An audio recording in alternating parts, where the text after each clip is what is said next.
The twisted metal screamed as it scraped against asphalt, sparks flying like angry fireflies in the darkness. Raina Cole gripped her steering wheel tighter, watching in horror as the black luxury sedan ahead of her suddenly jerked to the right, tires smoking as the driver seemed to lose all control.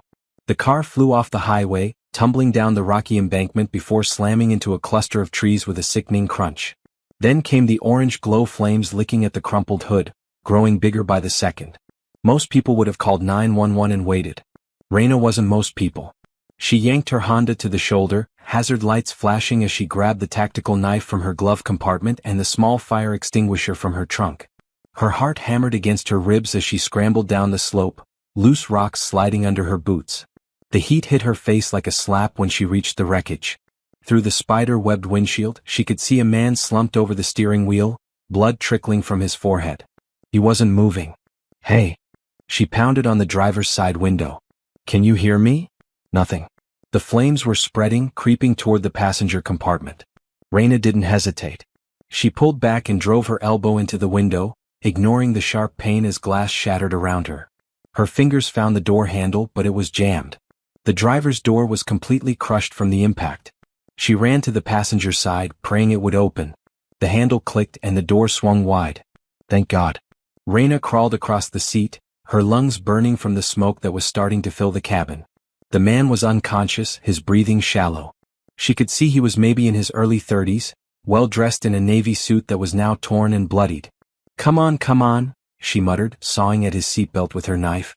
The blade was sharp, designed for emergency situations just like this.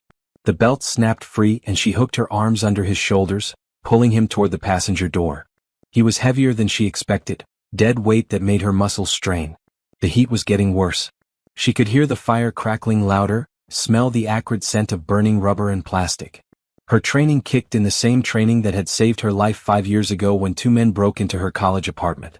She'd learned to stay calm under pressure, to think clearly when others panicked. "You're not dying on my watch," she said through gritted teeth, dragging him free of the car.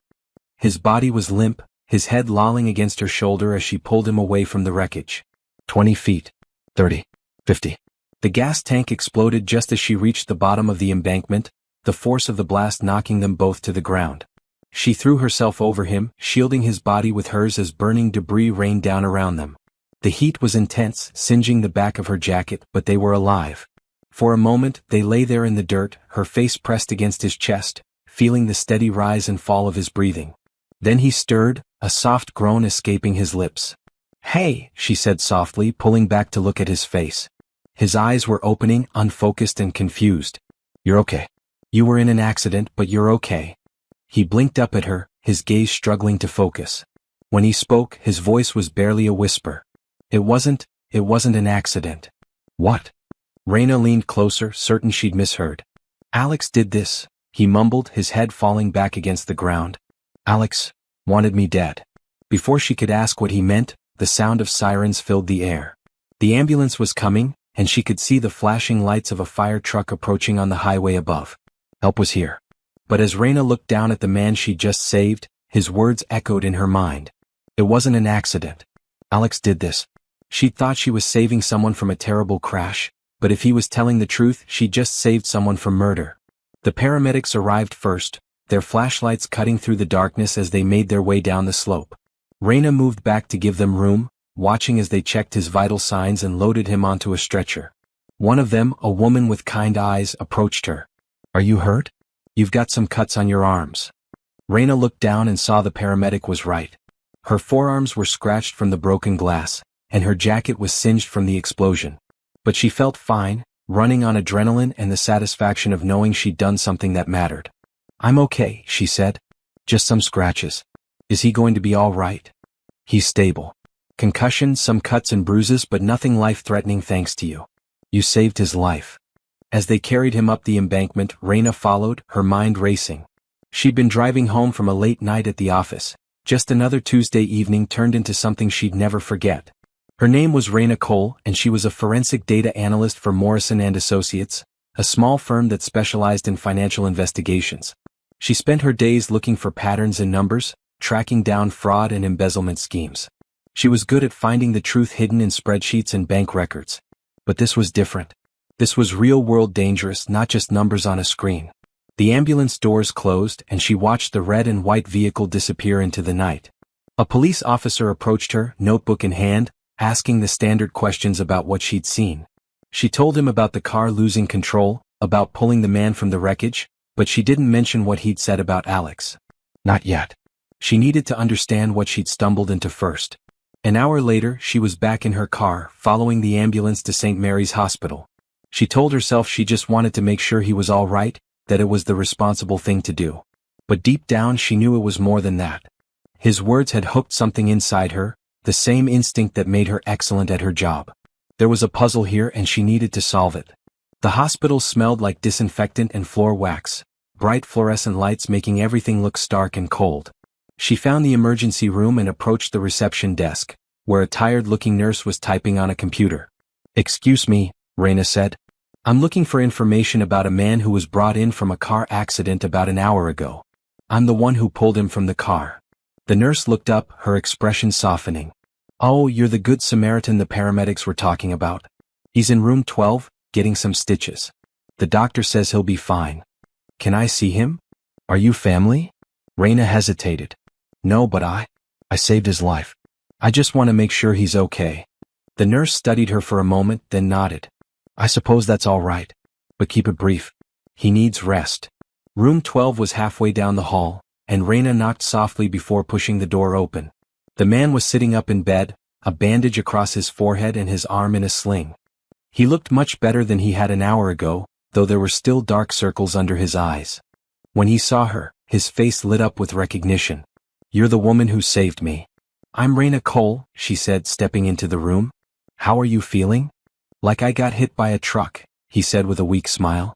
"But alive thanks to you. I'm Ethan Locke." The name was familiar, though she couldn't place it right away. "Do you remember what happened?" His expression darkened. "I remember everything. The car started acting strange on the highway. The steering wheel wouldn't respond and then the brakes failed. I thought it was just a malfunction until..." He paused, studying her face. "Until I remembered what you heard me say down there." "About Alex?" Ethan nodded slowly. "Alex Martinez. My business partner. We've been having some disagreements lately about the direction of our company.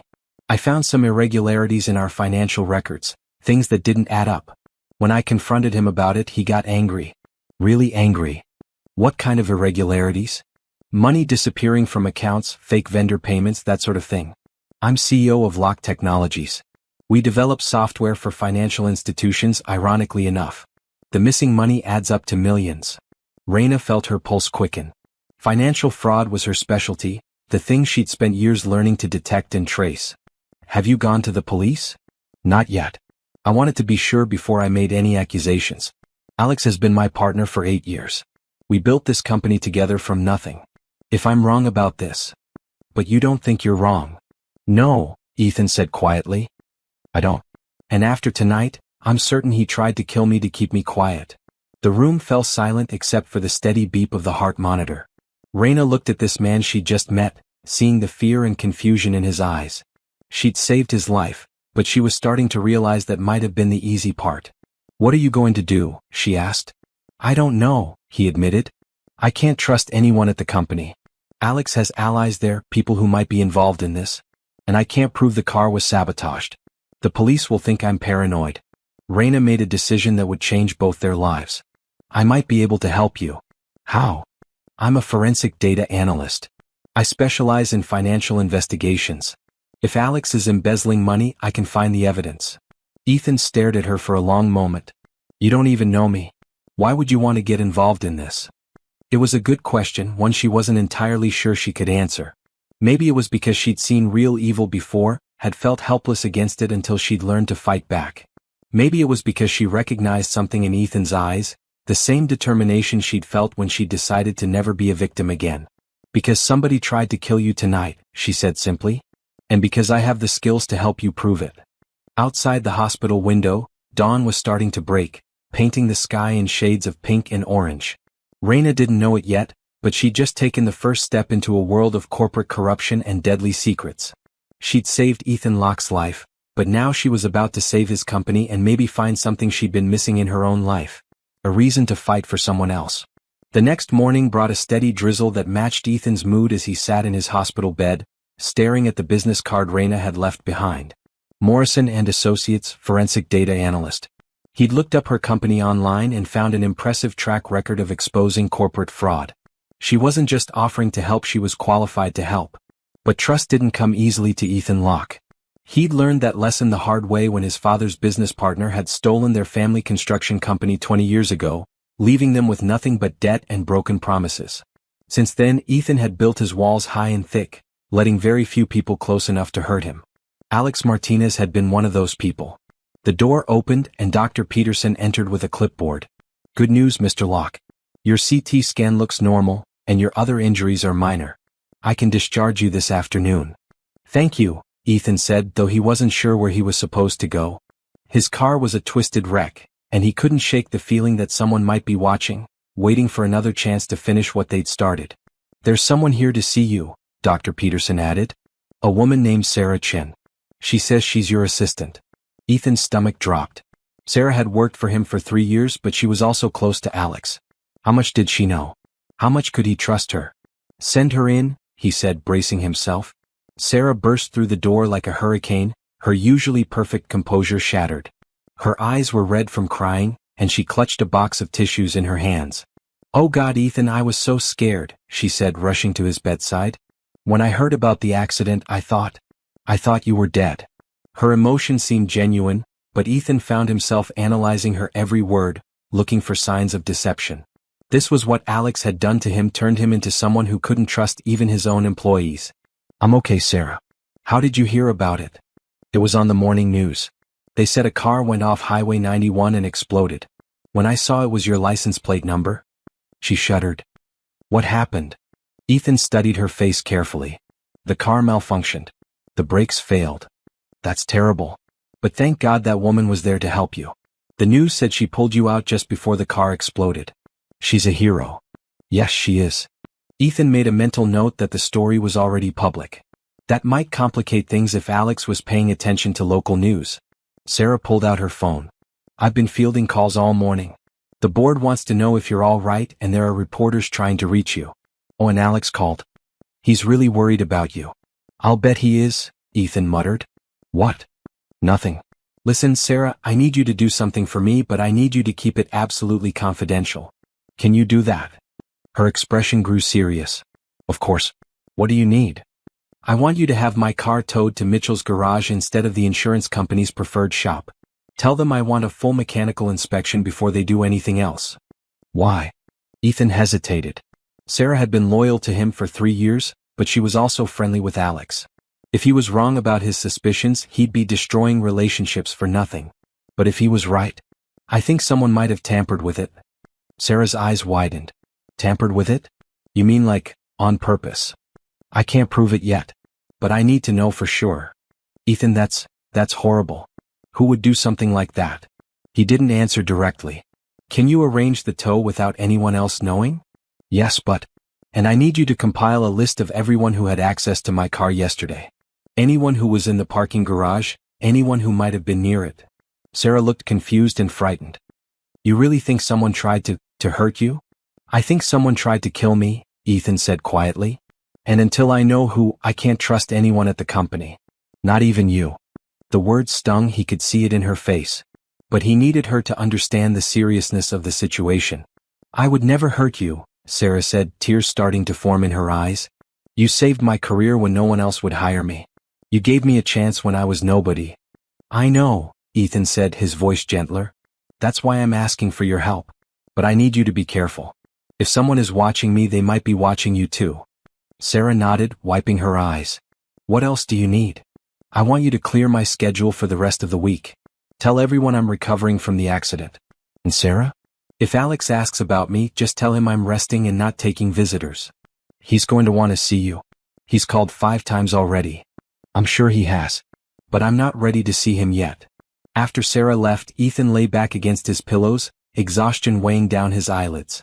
But every time he started to drift off, he heard the sound of screeching tires and felt the steering wheel jerking in his hands. Someone had tried to kill him, and that someone was still out there. Around noon, there was another knock on his door. This time it was Raina, carrying a cup of coffee and a paper bag that smelled like fresh bagels. "I thought you might be hungry," she said, setting the bag on his bedside table. "Hospital food isn't exactly gourmet." "Thank you," Ethan said, surprised by how glad he was to see her. "You didn't have to come back. I wanted to check on you.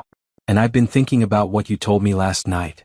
Raina pulled up a chair and sat down, her expression serious. "I did some research on your company. Lock Technologies has been growing rapidly over the past 5 years. Your software is used by major banks and financial institutions across the country. We've been fortunate," Ethan said carefully.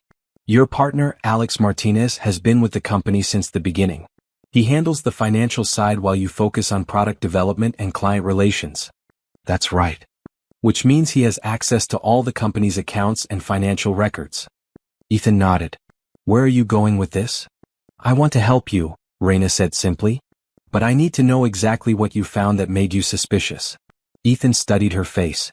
She had an honest look about her, direct eyes that didn't look away when she spoke. But could he trust her with information that could destroy his company if it fell into the wrong hands? "Why do you want to help me?" he asked. "You barely know me."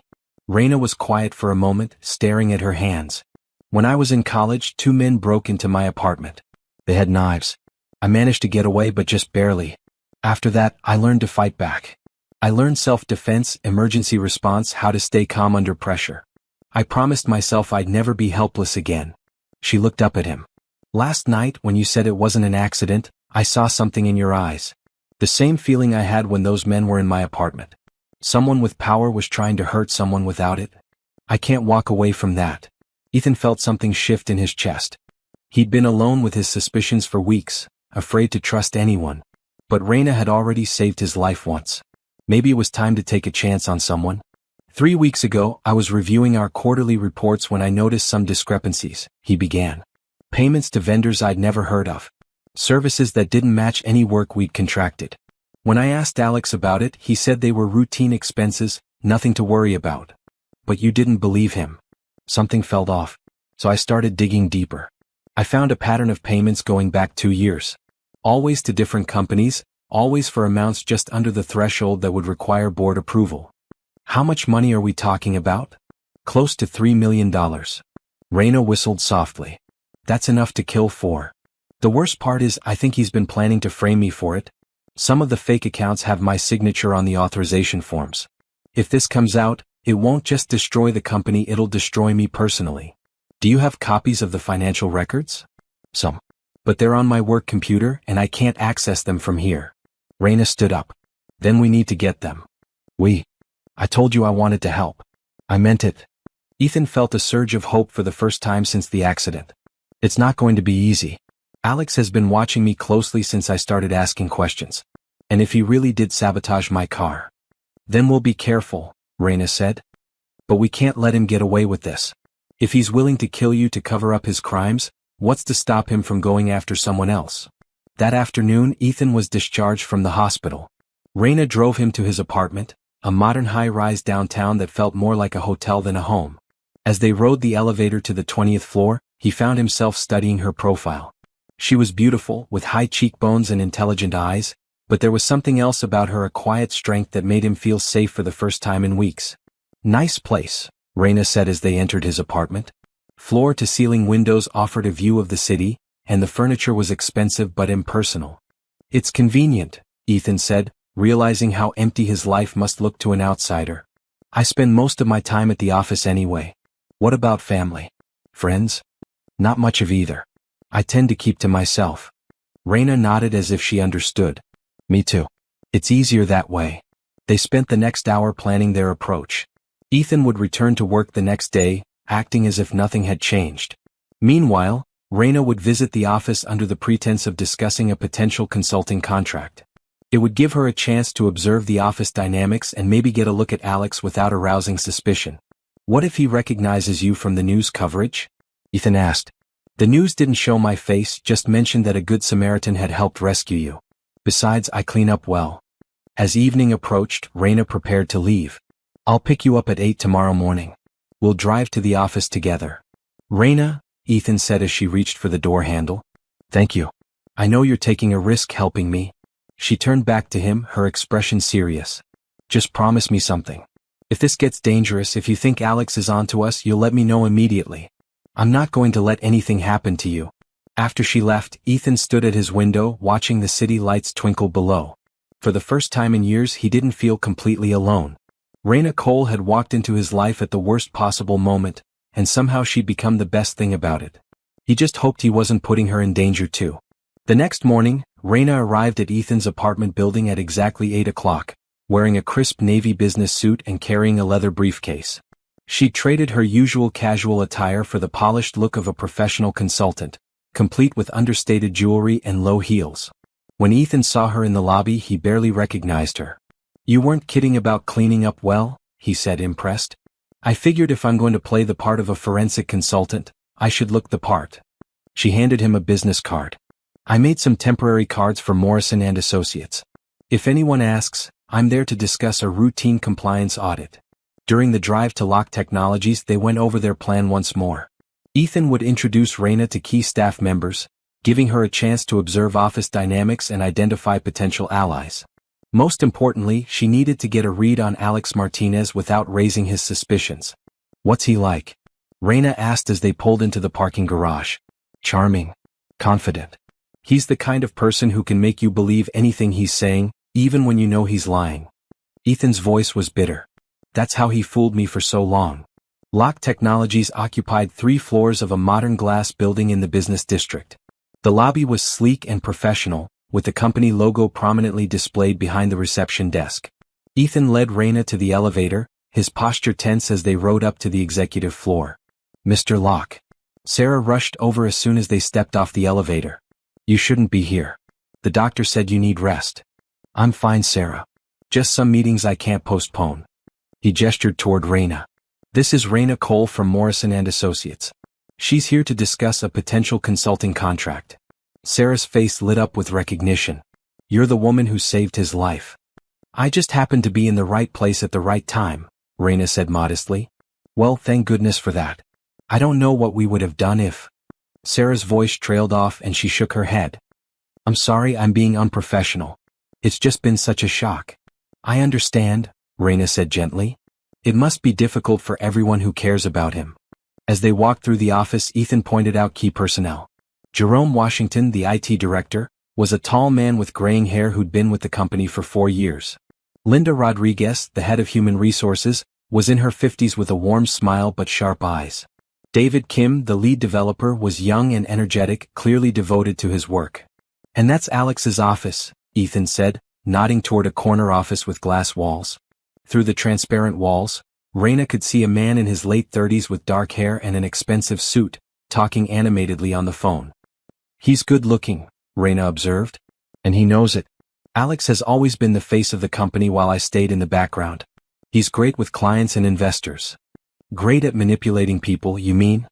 "I didn't always see it that way," Ethan admitted. "I thought we were a good team." Alex finished his phone call and looked up, his face breaking into a concerned expression when he saw Ethan. He immediately left his office and approached them. "Ethan, thank God you're all right. I was so worried when I heard about the accident." Alex's voice was full of genuine-sounding concern as he clasped Ethan's shoulder. "You should be home resting, not worrying about work." "I'm fine, Alex. Just a few bumps and bruises." Alex's attention turned to Raina, his expression curious. "And you are?" "Raina Cole from Morrison & Associates," she said, extending her hand. "I'm here to discuss a potential consulting arrangement." Alex's handshake was firm and lingered just a moment too long. "A pleasure to meet you, Ms. Cole. What kind of consulting do you do?" "Forensic data analysis, compliance audits, financial investigations, that sort of thing." Something flickered in Alex's eyes so briefly that Raina might have imagined it. "I see. Well, I hope we can be of help to each other." "I'm sure we can," Raina said with a professional smile. Alex turned back to Ethan. "We should talk soon.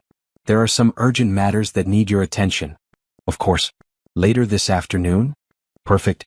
I'll have Sarah schedule something." Alex's smile was warm, but Raina noticed he didn't quite meet Ethan's eyes. "Again, I'm so glad you're okay. When I heard about the accident, I couldn't believe it." After Alex walked away, Ethan led Raina to his office. It was smaller than Alex's but more personal, with photos of software development teams and industry awards on the walls. "Well?" Ethan asked, closing the door behind them. He's definitely hiding something, Raina said. Did you see how his expression changed when I mentioned financial investigations? He's nervous about something. But is he nervous enough to commit murder? That's what we need to find out. Raina sat down at Ethan's desk and opened her briefcase, pulling out a small device. Before we go any further, I need to check something. What's that? A bug detector. If Alex is paranoid enough to sabotage your car, he might be paranoid enough to plant listening devices in your office. She swept the device around the room, checking behind picture frames, under the desk, and around the phone. After a few minutes, she shook her head. Nothing. Either he's not that paranoid or he's very good at hiding them. Or he doesn't need to bug my office because he has other ways of monitoring me. Raina looked up sharply. What do you mean? Think about it. Sarah schedules all my meetings. Jerome manages our computer systems. Alex has access to my calendar, my emails, my phone records. He doesn't need hidden microphones to keep tabs on me. That's actually worse than bugs, Raina said. It means he has institutional control over your information. Ethan turned on his computer and entered his password. Let me show you what I found. For the next hour they went through the financial records together. Raina took notes as Ethan explained the pattern of suspicious payments, pointing out discrepancies and irregularities that had first caught his attention. Her experience with financial investigations was obvious. She spotted things he'd missed and made connections he hadn't considered. Look at this, she said, pointing to a series of transactions. These payments to Richmond Consulting, they're always exactly $49,000. Just under the $50,000 threshold for board approval. I noticed that too. But when I called the number listed for Richmond Consulting, it was disconnected. What about the address? A mailbox service downtown. No actual office. Raina leaned back in her chair. He's been careful. Small amounts, fake companies, your signature on the authorization forms. If this came to light, it would look like you were embezzling the money. Which is probably the plan. Frame me for the theft, then take over the company. But he got impatient. Maybe you were getting too close to the truth, so he decided to eliminate you instead. A knock on the door interrupted them. Sarah peered in, looking apologetic. I'm sorry to disturb you, but Alex wants to know if you can move your meeting up to 2 o'clock. He has a client call at 4. Ethan glanced at his watch. It was already noon. That's fine. Tell him I'll be there. After Sarah left, Raina gathered her notes. I should go. I don't want to be here when you meet with Alex. What's your next move? I'm going to start tracing these fake companies. See who's really behind them and where the money went. I'll also check with my contact at the DMV about your car. If it was sabotaged, there might be traces of tampering that survived the fire. Be careful, Ethan said, surprised by how much he meant it. If Alex suspects you're investigating him, I can take care of myself, Raina said, but her voice was gentle. You're the one who needs to be careful. Don't give him any reason to think you're suspicious. I'll try to act normal. Good. I'll call you tonight and let you know what I find. After Raina left, Ethan tried to focus on routine work, but his mind kept wandering to the upcoming meeting with Alex. How do you have a normal conversation with someone who might have tried to kill you? How do you pretend everything is fine when you know your business partner has been stealing from you for years?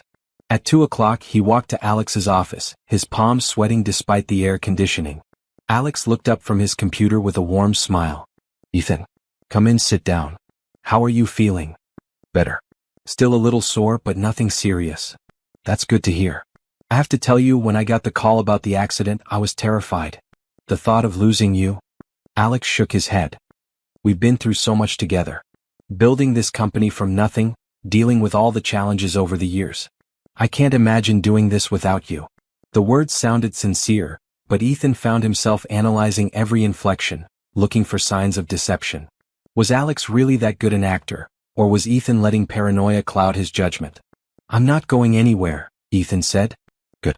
Because we have some important decisions to make. The Patterson Group wants to meet next week about the acquisition offer. Ethan's blood ran cold. 6 months ago, Patterson Group had approached them about buying Lock Technologies. The offer was substantial enough to make both partners wealthy beyond their dreams. But Ethan had been hesitant to sell, preferring to keep building the company they'd created. I thought we agreed to table that discussion, Ethan said. We did, but circumstances have changed. The market is shifting, and this might be our best opportunity to cash out while we're ahead. Or it might be your best opportunity to cover up years of embezzlement, Ethan thought.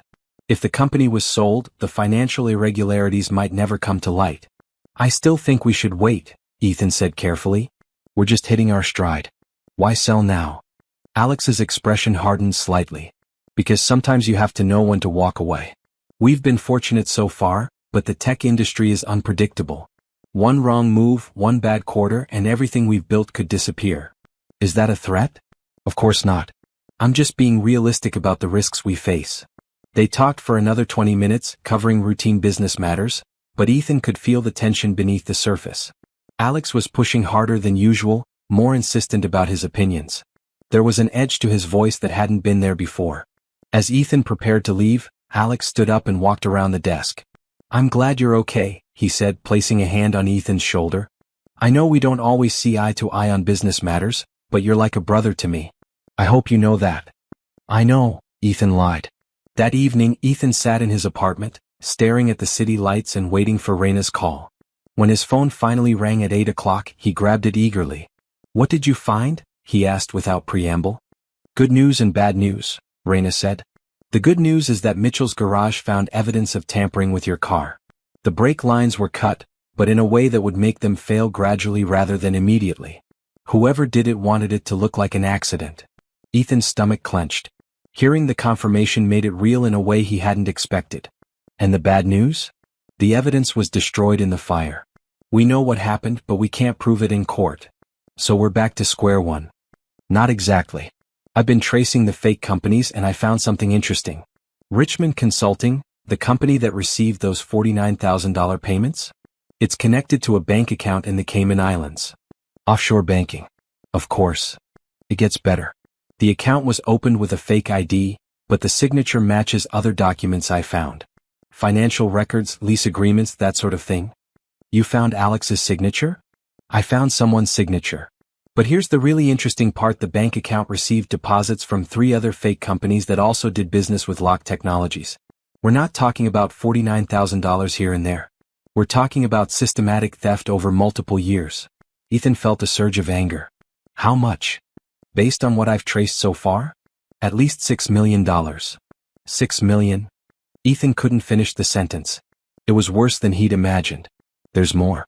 I found records of stock purchases made from the offshore account. Shares in Patterson Group, the company that wants to buy your business. What does that mean? It means Alex has been betting against your company while stealing from it. He's been setting up the acquisition from the beginning, probably planning to make money on both ends of the deal. The pieces were falling into place, and the picture they formed was uglier than Ethan had expected. Alex hadn't just been embezzling money, he'd been systematically destroying the company from the inside while positioning himself to profit from its sale. We need to go to the police, Ethan said. With what?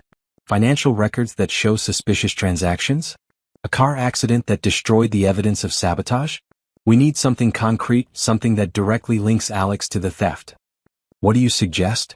I suggest we set a trap. The next morning, Raina arrived at Morrison & Associates early, her mind racing with possibilities.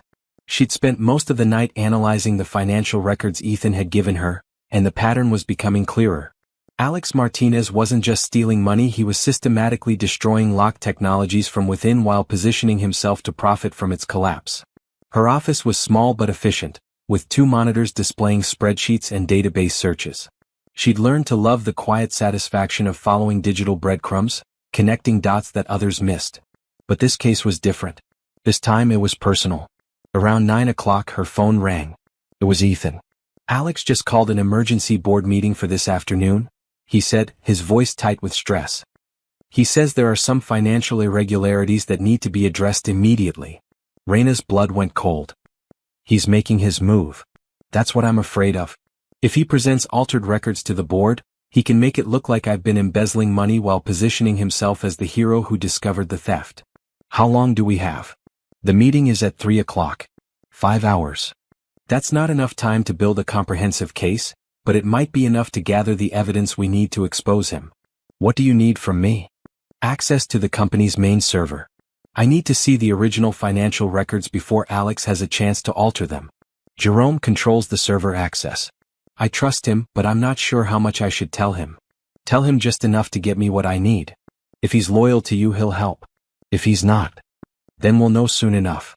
An hour later, Raina was back at Locke Technologies, but this time she wasn't playing the role of a consultant. She was a woman on a mission, and everyone in the office could sense the change in her demeanor. Ethan led her to Jerome's office, where the IT director was troubleshooting a server issue. Jerome looked up as they entered, his expression curious. "Jerome, I need a favor," Ethan said. "I need you to give Miss Cole access to our financial database." Jerome's eyebrows rose. "What kind of access?" "Complete access. Every record, every transaction going back 3 years." "That's unusual. May I ask why?" Ethan hesitated, then made a decision that would test Jerome's loyalty. "Because I think someone has been embezzling money from the company, and I need to prove it before the board meeting this afternoon." Jerome's expression went from curious to shocked. "Embezzling? Are you serious?" "Deadly serious. And I think that someone tried to kill me to keep me quiet." Jerome stared at him for a long moment, then turned to his computer. "What do you need?" "Everything," Raina said, pulling up a chair. "Financial records, email logs, access records showing who viewed what files and when. I need to build a timeline of the theft." "This is going to take a while," Jerome warned. "We don't have a while," Raina said. "We have 4 hours." For the next 3 hours, Raina worked with an intensity that amazed both men. She pulled up records, cross-referenced transactions, and traced the flow of money through the company's accounts. Jerome helped her navigate the system, printing out documents and backing up files to secure drives.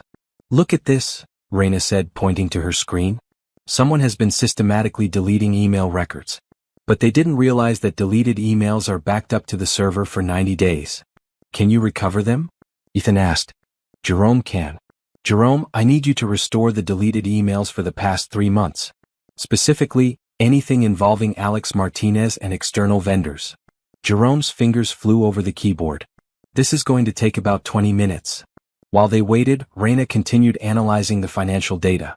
The pattern was becoming undeniable: fake companies, inflated invoices, money disappearing into offshore accounts. But she needed the smoking gun, the piece of evidence that would make the connection impossible to deny. "Got them," Jerome said as recovered emails began appearing on his screen. Raina scanned through the messages, looking for anything that might be incriminating. Most were routine business communications, but then she found something that made her heart race. "Ethan, look at this." She pointed to an email from Alex to someone named Robert Chin at Richmond Consulting. "It's dated 2 weeks ago." Ethan read the message aloud. "Robert, we need to accelerate the timeline. Ethan is asking too many questions about the vendor payments. Can you have the Patterson Group make their final offer by next week? Once the sale goes through, we'll be in the clear." "Richmond Consulting is one of the fake companies," Raina explained. "And Robert Chin doesn't exist." "I checked." "Then who was Alex emailing?" "Himself. He set up fake email accounts to create a paper trail that would support the embezzlement scheme. But he made a mistake: he sent this message from his real company email instead of one of the fake accounts." Jerome looked over their shoulders. "There's more. Look at this response." Another email appeared on the screen, this one from Robert Chin back to Alex. "The Patterson Group is getting impatient.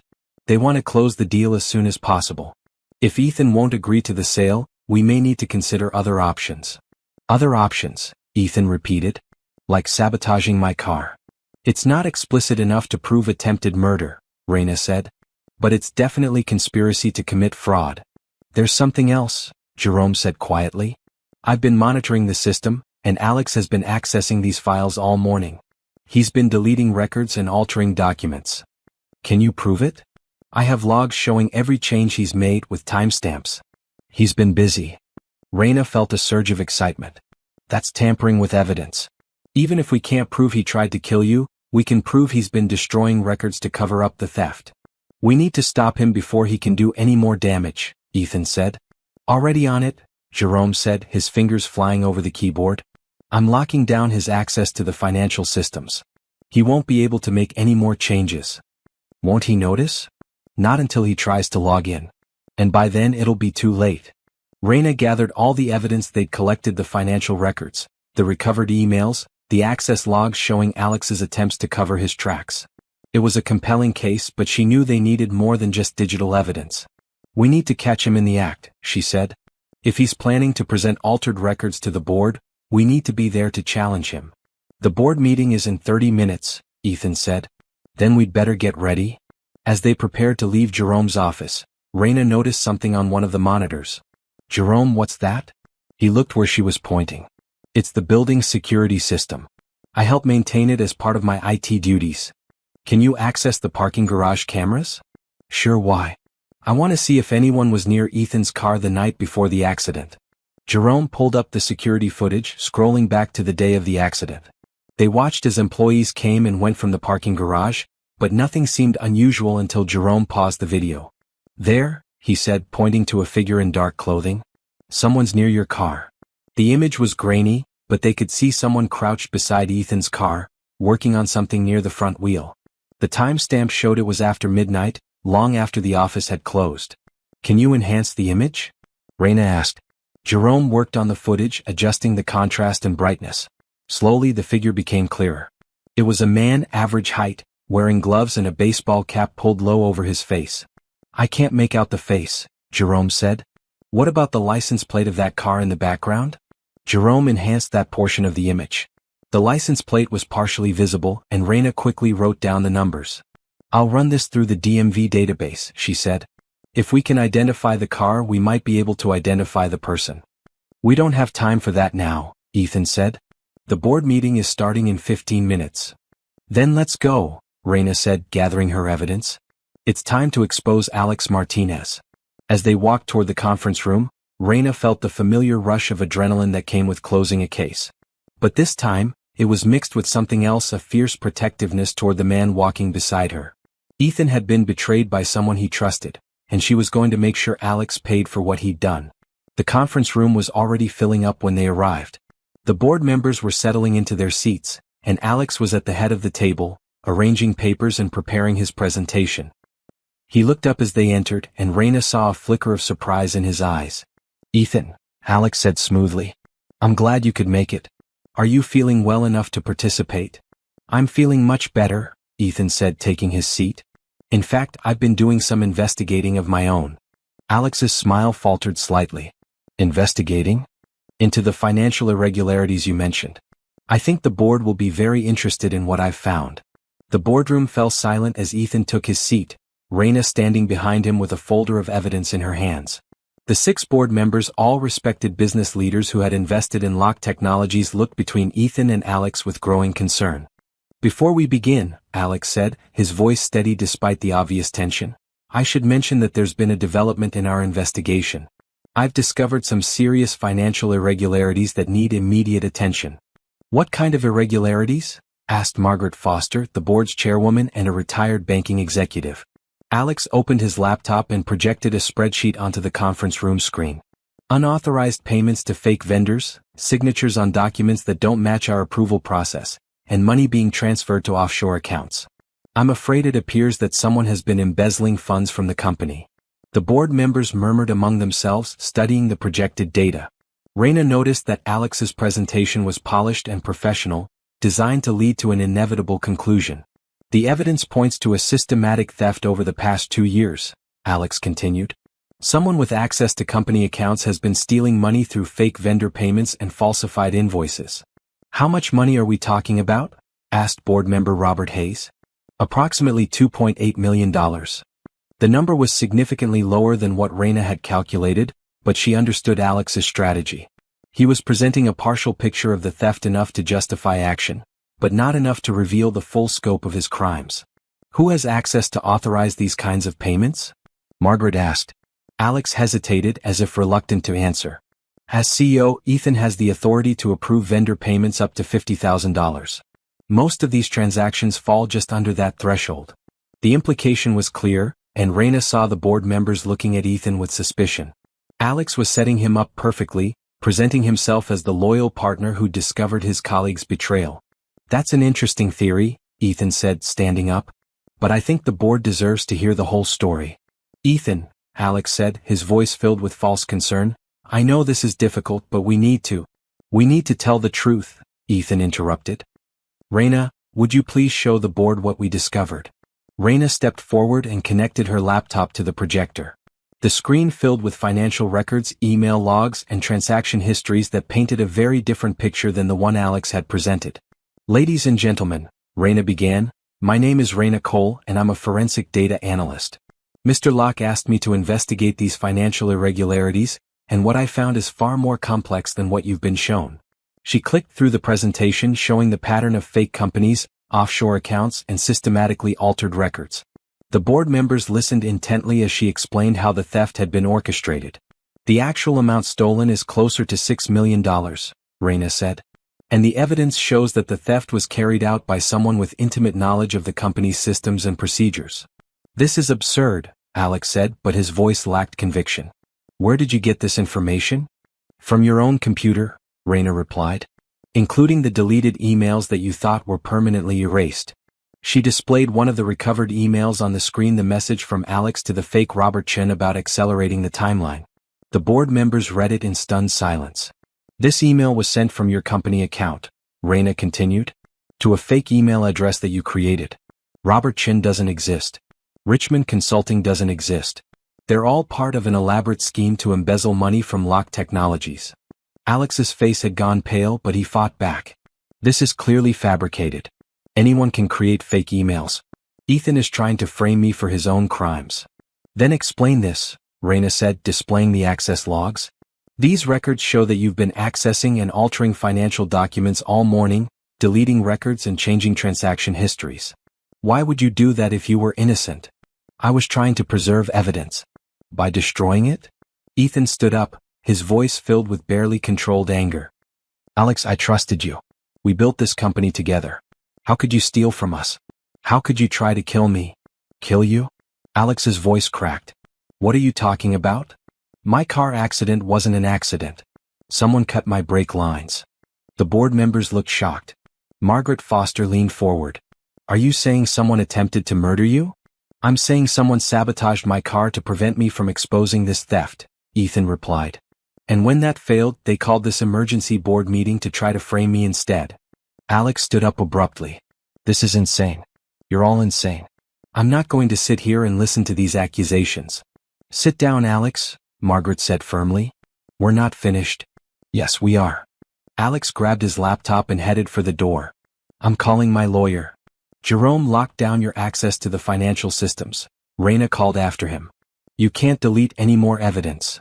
Alex stopped at the door, his hand on the handle. For a moment he looked like a trapped animal, desperate and dangerous. Then his mask slipped completely. You have no idea what you're interfering with, he said, his voice cold and threatening. This is bigger than just Locke Technologies. There are people involved who don't like to be crossed. What people? Ethan asked. But Alex was already gone, leaving the boardroom in stunned silence. Margaret Foster was the first to speak. We need to call the police immediately.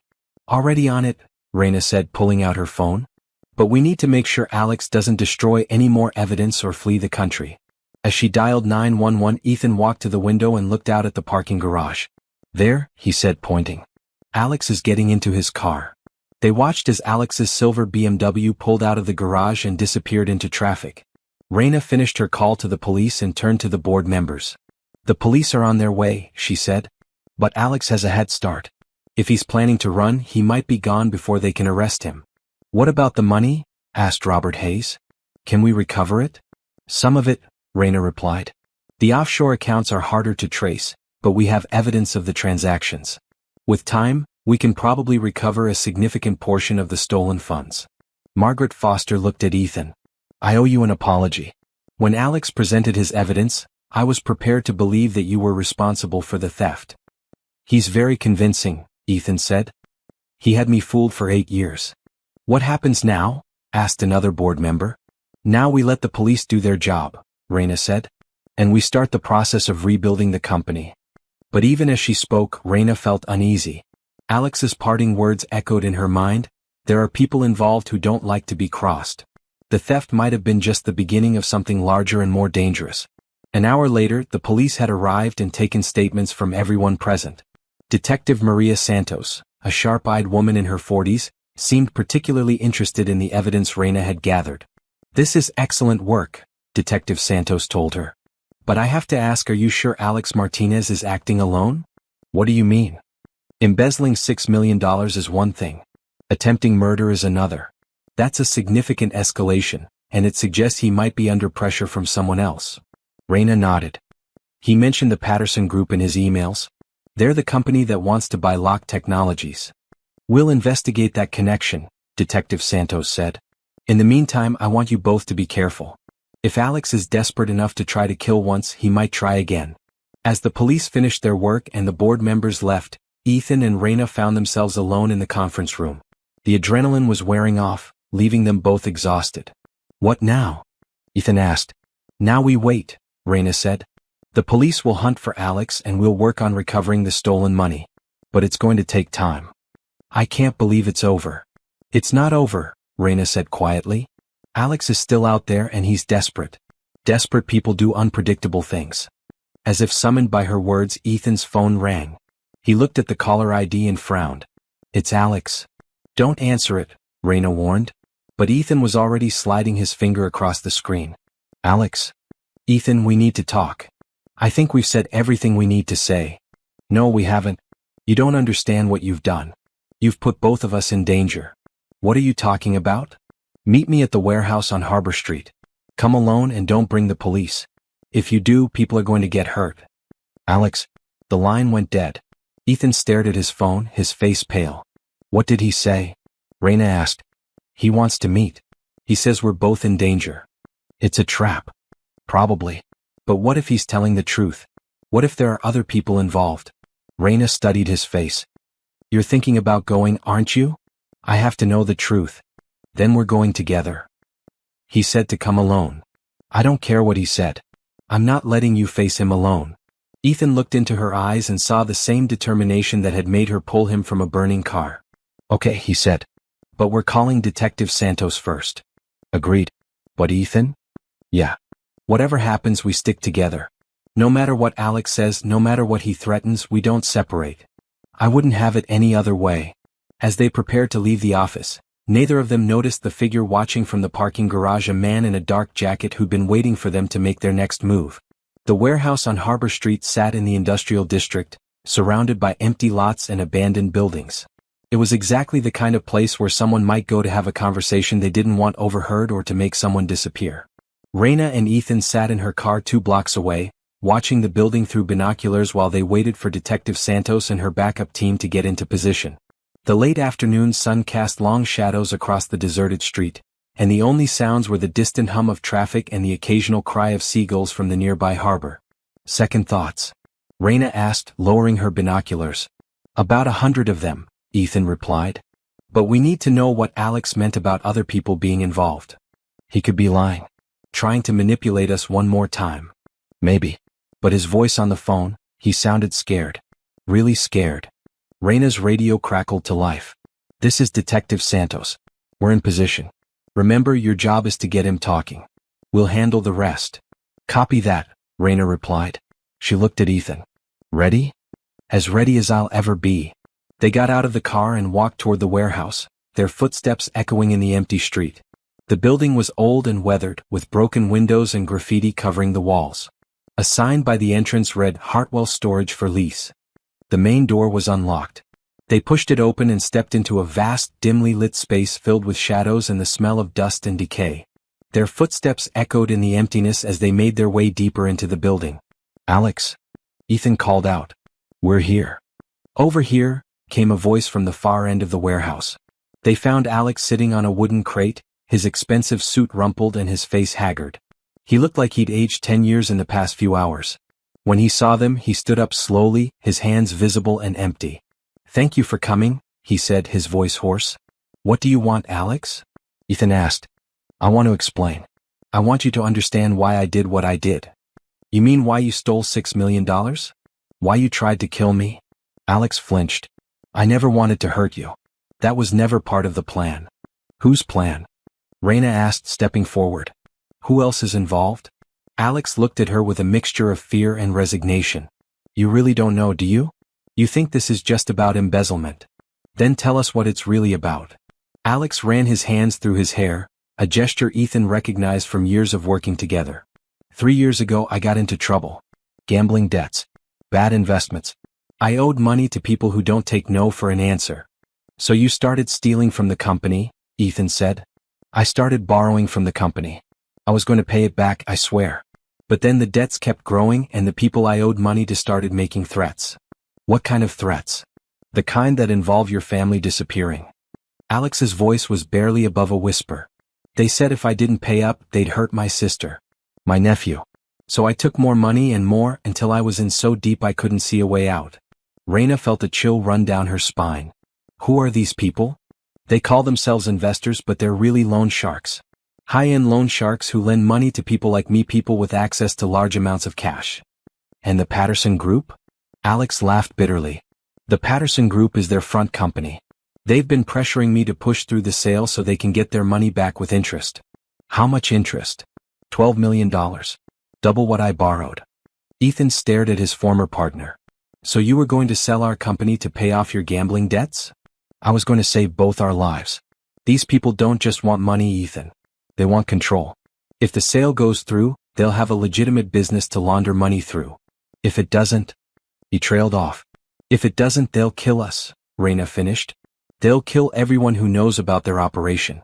You, me, anyone who can connect them to the theft. The warehouse fell silent except for the distant sound of traffic. Raina's mind was racing, trying to process this new information. What they thought was a simple embezzlement case had turned into something much more dangerous. Why didn't you tell me? Ethan asked. We could have found another way. What other way? Go to the police? These people have connections everywhere. They know judges, prosecutors, cops. They've been operating for years without getting caught. So you decided to frame me instead? Alex's face crumpled. I'm sorry. I'm so sorry. They said if I could make it look like you were the one stealing, they'd protect me. But when you started getting too close to the truth, they told me to eliminate you. And you agreed? I hired someone to sabotage your car. I thought it would look like an accident and you'd be out of the way without getting hurt. Alex's voice broke. I never thought it would actually kill you. But it almost did, Raina said angrily. If I hadn't been there. I know. Alex shouted. I know, and I've been sick about it ever since. That's why I called you. I can't live with this anymore. So what do you want from us? I want to make this right. I want to help you stop them.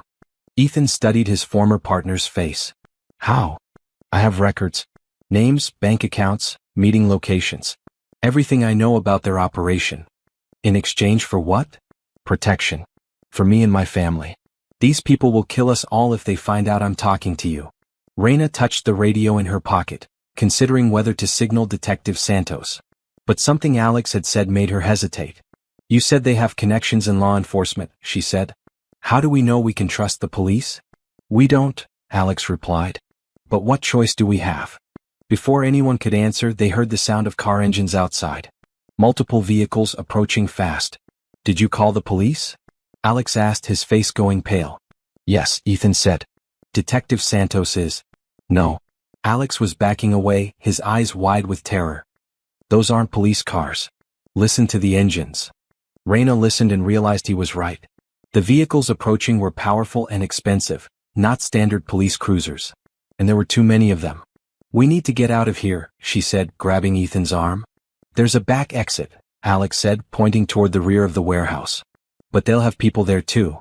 Then we go up, Raina said, spotting a rusted fire escape ladder that led to a second-floor office. Move. They ran toward the ladder as the front doors of the warehouse burst open. Men in dark suits poured in, and Raina caught a glimpse of weapons in their hands. Go, go, go, she shouted, pushing Ethan toward the ladder. Alex was behind them, his expensive shoes slipping on the metal rungs. They found us, he gasped. I don't know how, but they found us. They reached the second floor just as the men below spotted them. Raina heard shouting and the sound of footsteps on the warehouse floor. This way, Alex said, leading them through a maze of abandoned offices. There's a fire escape on the other side of the building. They ran through the darkness, their footsteps echoing in the empty rooms. Behind them, they could hear their pursuers climbing the ladder, getting closer. There. Alex pointed to a window with a fire escape visible outside. But as they approached, they saw men in dark clothing climbing up from below. They're everywhere, Ethan said, his voice tight with fear. Raina looked around the abandoned office, her mind racing. Years of self-defense training had taught her to stay calm under pressure, but this was beyond anything she'd experienced. 3 people against how many armed men? The roof, she said suddenly. We go up to the roof. And then what? Alex asked. Then we figure out our next move. They found a maintenance ladder that led to a rooftop access door. The metal was rusted, but it still moved. They climbed up into the fading daylight, the sounds of pursuit echoing below them. The warehouse roof was flat and covered with gravel, offering little cover. In the distance, Raina could see the harbor and the lights of the city beginning to twinkle in the evening gloom. "Over there," Ethan said, pointing to an adjacent building. "We can jump to that roof." "Are you crazy?" Alex said. "It's got to be 15 feet. "It's better than staying here," Raina replied. She looked at the gap between buildings. It was wide, but not impossible if they got a running start. The sound of the rooftop door opening behind them made the decision for them. 3 men in dark suits emerged, and Raina saw the glint of weapons in their hands. "Go," she shouted. Ethan ran first, his feet pounding on the gravel as he sprinted toward the edge of the building. He leaped, his arms windmilling as he sailed through the air. He landed hard on the adjacent roof, rolling to absorb the impact. "Your turn," Raina said to Alex. "I can't." "You can. Run." Alex closed his eyes and ran, his terror giving him speed. He barely made it, landing awkwardly but safely on the other side. Raina was about to follow when she heard a voice behind her. "Stop right there." She turned to see a man pointing a gun at her. He was tall and lean, with cold eyes and a face that looked like it had seen too much violence. "You're coming with us," he said. "I don't think so," Raina replied, her hand moving slowly toward the tactical knife she kept on her belt. "Don't even think about it. You're outnumbered and outgunned." "Maybe. But I'm not going down without a fight." The man smiled, but there was no warmth in it. "I was hoping you'd say that." He raised his weapon, but Raina was already moving. She dove to the side, rolling behind a ventilation unit as the gun fired. The bullet sparked off the metal inches from her head. "Raina." Ethan's voice came from the other building. "Stay back," she shouted. "Don't come back for me." But even as she said it, she knew Ethan wouldn't listen. He was already looking for a way back across the gap. The gunman was moving toward her hiding spot, his weapon trained on the ventilation unit. Raina gripped her knife and waited for her chance. "Come out," the man called. "Make this easy on yourself." "Easy was never my style," Raina replied. She heard his footsteps on the gravel, getting closer. When he rounded the corner of the ventilation unit, she was ready.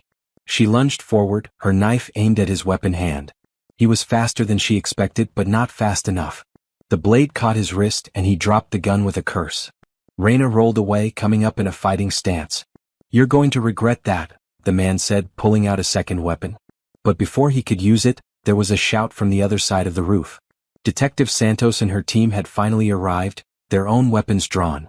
"Police, drop your weapons." The gunman hesitated, looking between Raina and the approaching officers. Then he made a decision that surprised everyone. He turned and ran toward the edge of the building. "He's going to jump," Raina shouted. But the man didn't jump. Instead, he rappelled down the side of the building using a rope that had been hidden behind another ventilation unit. Within seconds he was gone. Detective Santos reached Raina, her face grim.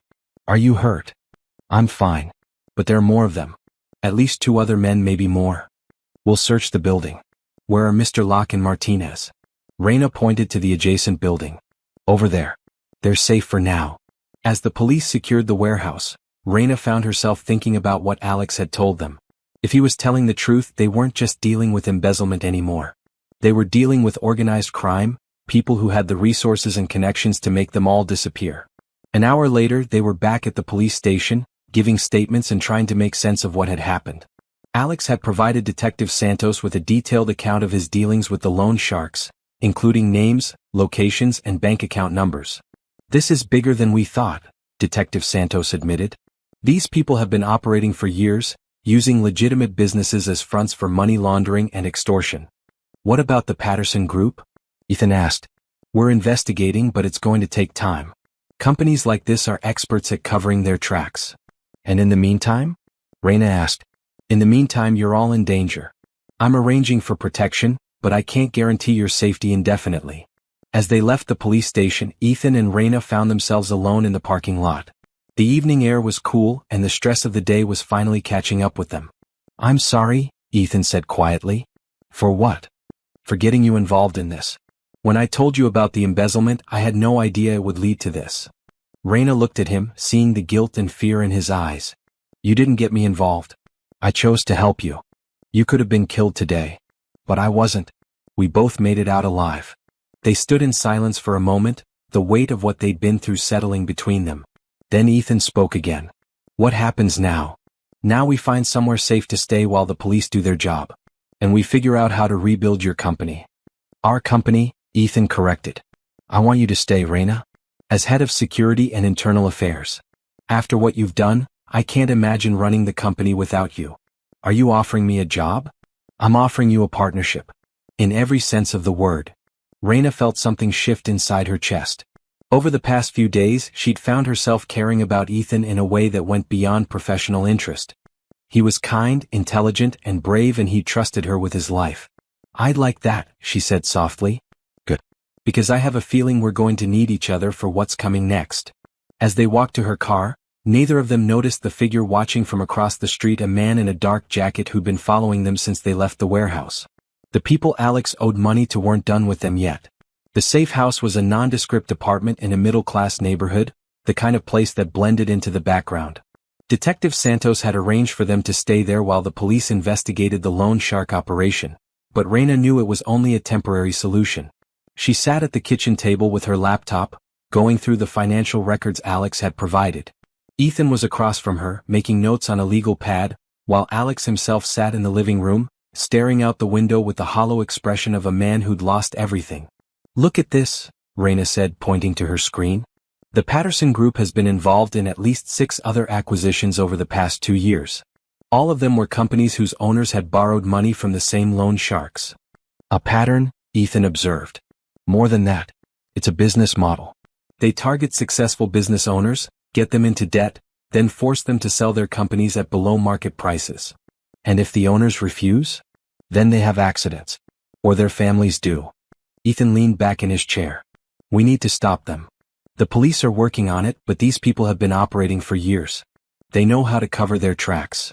What about the other victims? The other business owners who were forced to sell? Raina pulled up another file. I found records of 3 other companies that were acquired under similar circumstances. The owners are all still alive, but they're not talking. They're too scared. Can you blame them? No. But we need their testimony if we're going to build a case. Alex appeared in the doorway, his face gaunt. You're wasting your time. These people are untouchable. Nothing is untouchable, Raina replied. Every criminal organization has weaknesses. What do you suggest? We give them what they want. Ethan looked up sharply. What do you mean?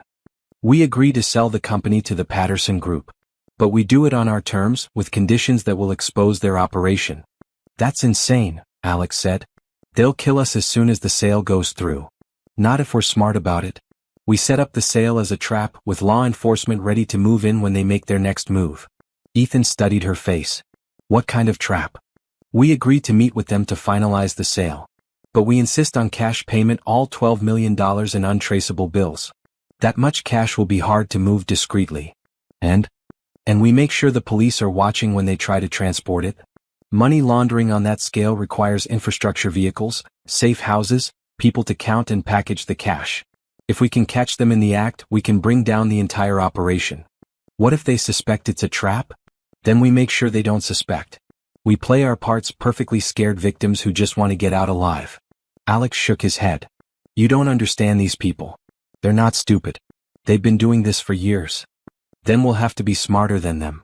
That evening, Detective Santos arrived at the safe house to discuss the plan. She listened carefully as Raina explained her proposal, her expression growing more concerned with each detail. It's risky, she said finally. If something goes wrong, you could all end up dead.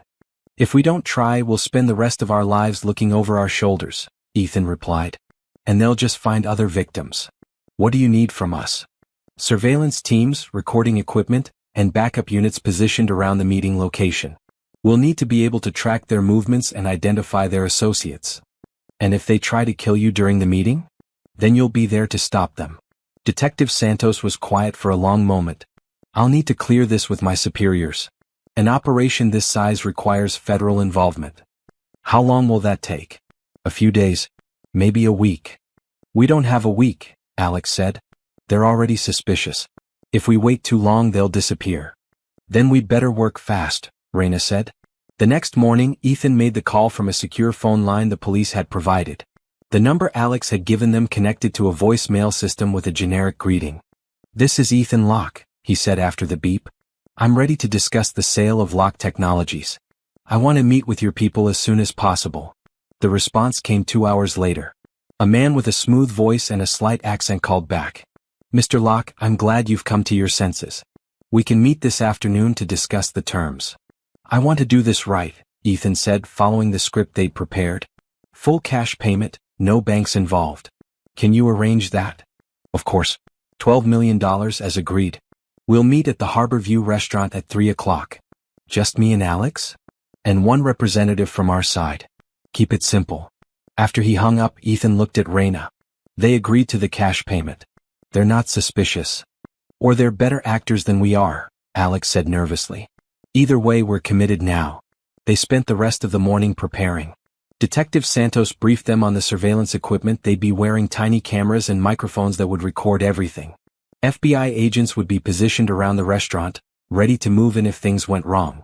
"Remember," Detective Santos said, "your job is to get them talking. We need them to admit their involvement in the extortion scheme on tape."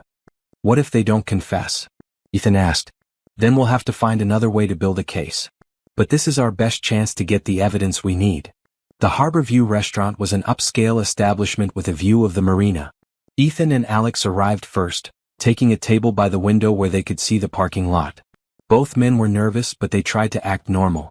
"There," Alex said, nodding toward the entrance. "That's him."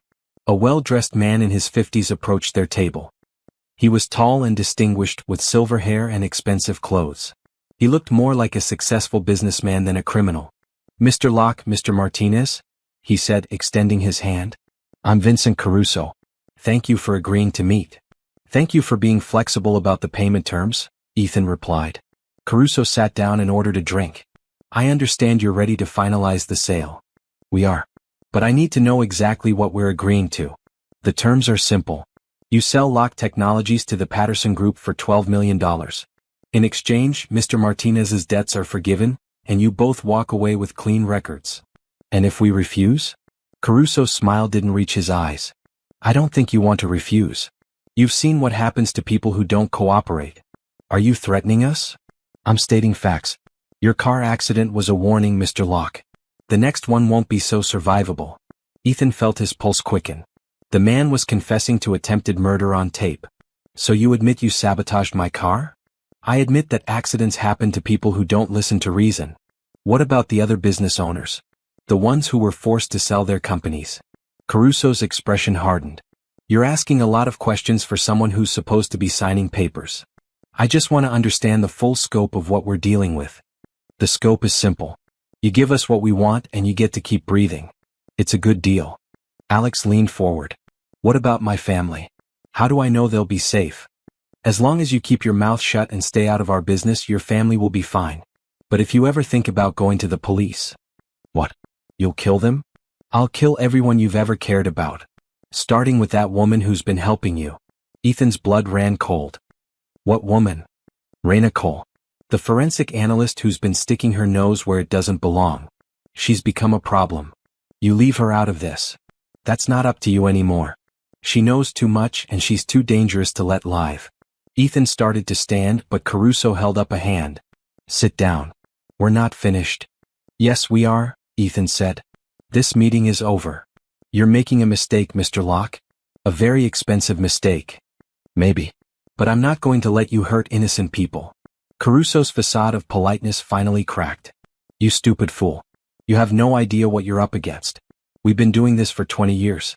We have judges, prosecutors, and police officers on our payroll. You think you can bring us down with a few tape recordings? I think you just told us everything we need to know. And I think you're about to find out how we deal with people who cross us." Caruso stood up and walked away, leaving Ethan and Alex alone at the table. Within minutes, Detective Santos and her team were moving in, but Caruso had already disappeared into the crowd. "Did you get all that?" Ethan asked, touching the microphone hidden in his jacket. "Every word," came the reply through his earpiece. "Now we need to get you both to safety." If Caruso meant what he said about Raina?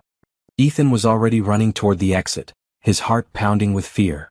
They had their confession, but at what cost? If something happened to Raina because of his plan, he'd never forgive himself. The safe house was supposed to be secure, but when Ethan and Alex arrived with their police escort, they found the front door standing open.